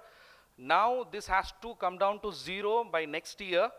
Then only we have 49.65% of the faculties are pursuing, which comes 144. So that has to come down as completed to 39%. Then only by 2028 we can achieve 80% of the faculties are qualified. That's the number. If we don't do this, we cannot achieve in the year 2028. Documentation, many a times we use the word majority, many have qualified, majority have qualified.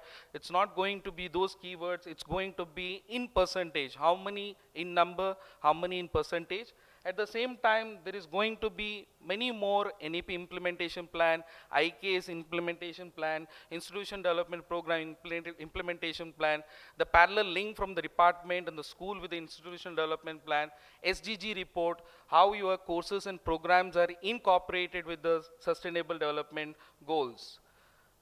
2028, many a times we gave AQAP, annual quality assurance plan. It's not a number. It's a number where we have generated what it should be in the year 2028. 2028, when we are planning to apply, this should be the number. Patent should be 100 and it should be. Otherwise, it's very, very difficult, very difficult. So for that, we cannot change the number. We cannot change the number because already we have completed 1 year. Already we have completed 1 year. We cannot change that number after 4 years. After 4 years, number is the only one thing we cannot change. So what number we have to get, we should have a clear-cut plan. We have only 4 academic years. 4 academic years will go like this, how in the college life, 2030, where we have to show the number what we showed as a college, 2 times or 3 times higher than in university. This is our team, young, dynamic and experienced team it is. So we have a strong team and we work together, and there is no segregation like IQAC and NAC. We work together, and whenever things comes, we hand in hand, whatever the work it comes. And thank you. Thank you so much, sir, for that wonderful section. Now, this next section is brought to you by your favorite word, which begins with an F. Because let's be honest, vision guides us, values inspire us, but this word, which begins with an F, called finance, decides whether we can go to England to buy Gucci or sit at home in a kurchi.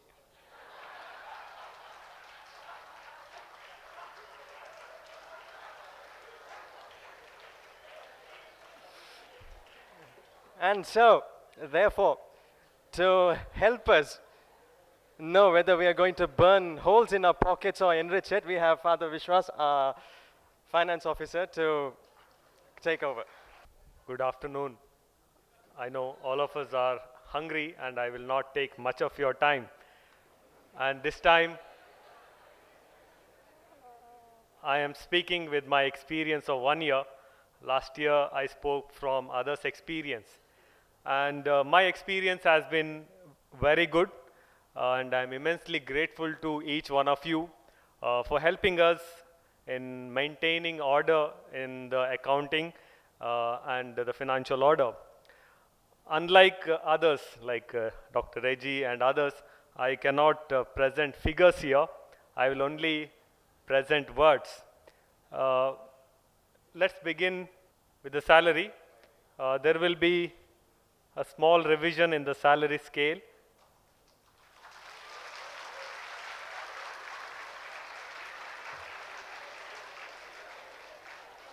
I said small, take me seriously. Also hike in DA from 45 to 50%. And this time we are not going to trouble you when it comes to salary slips. You need not come to finance office to sign. It will be sent to your email ID. For every event, make sure that you have a budget. Last year we were insisting, but this year I am telling you right now, any event, whether it is fest or competition or any lecture, have a budget, get it approved by the Vice Chancellor, and when it comes to expenses, restrict yourself to the budget. When it comes to payments, when I am speaking on all these things, you have been following. These are only reminders, that's why I'm going fast. Yeah. When it comes to payments, make sure that you present original bill. In case if you want advance payments, then get us a pro forma invoice, which is also approved. And when it comes to the final payments, produce the original bill.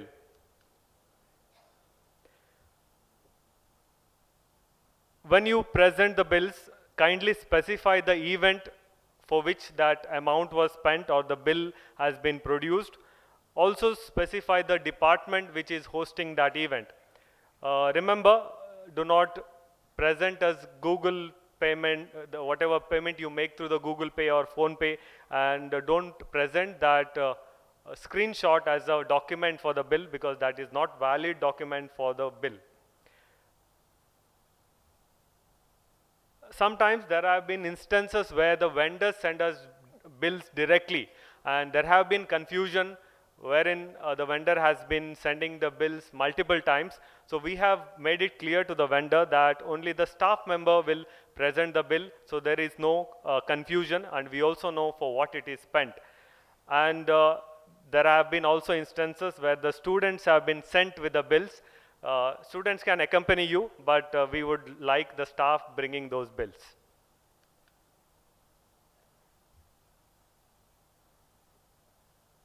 Every bill that you present should have two approvals. One either from the director, HOD or the dean, and the second from the concerned faculty who is organizing that event. Make sure that you submit the bills on time. Don't delay unnecessarily. Sometimes we have got bills after 3 months and even after 6 months. Last year I entertained them, but this year I have told them that I'll be strict. If it is beyond 1 month, I am not going to entertain. I consider it as your sponsorship. Billing and payment details. We encourage direct payment to the vendor. When it is direct payment to the vendor, we do not like you paying to the vendor and we reimbursing the money. This is also inviting unnecessary complications to you when it comes to income tax and so on. So it's better that we make direct payment to the vendor, and when you are giving vendor details, please be careful, especially original invoice and clear details of the vendor, bank details. When there are multiple bills, especially when you organize any function, any event, make a statement like a covering letter which gives all the details of the expenses so that it is easy for us to process. Whenever there are bulk payments, especially when it comes to remuneration and other things, we encourage you to have a voucher, covering voucher, where the recipient signs. Earlier, each person was having individual voucher, but henceforth you could follow this format where there are number of multiple payments, all the beneficiary names, their bank details, their check number and the amount paid, and at the end one signature would be enough, so that there is one sheet instead of multiple vouchers. This is how it could be done. This is a scholarship given, so this is this format you could always ask from the finance office. Kindly give us at least 2 days to process the bill, because there are number of bills coming at a time, so at least within 2 business days or 2 working days we will clear the bills. Whenever you want bulk check payments, especially when it comes to scholarship or prizes, graduation day prizes, rank holder prizes and so on, kindly inform us at least 1 or 2 days in advance, because we have to prepare the checks and give you. This is with regard to the certificate courses. Again, kindly claim your certificate course remuneration within the financial year. I am sure some of you are still yet to claim your remuneration. When it comes to accurate bank details of the vendor, these are the things that we require: account name, account number, bank name, IFSC code. If you find all that difficult to provide all that, even the front page of the passbook is enough for us. Then we will consider it from there. When you are collecting sponsorship, this is the clarity that you need to have. Whether you are collecting sponsorship or donation. If it is sponsorship, then it attracts GST, because there have been cases where GST officials have passed by our campus and they have seen the banners and they have said, no, there are so many banners displayed and where is the GST invoice? You don't produce GST invoice, and this will unnecessarily drag us into problems. So be clear whether you are collecting sponsorship or donation. If it is sponsorship, there is advertisement and there is GST. If no sponsorship, if it is only donation, there is no advertisement, and the following details, like details of the sponsor, PAN card, Aadhaar card, address and contact numbers are needed. Avoid collecting any cash. There are different modes that you can collect, either DD, check, UPI payments. We have QR codes or through NEFT. ATG receipt cannot be issued to any of the cash collections. Also, when you are taking QR codes, there are multiple QR codes. You might observe multiple QR codes, one in the finance office, one in the UG office, one in the COE office, and then UG office, PG office, and Arupe office. So do not take QR codes without consulting, because those are for different purposes, and we cannot track the amount when you do not consult.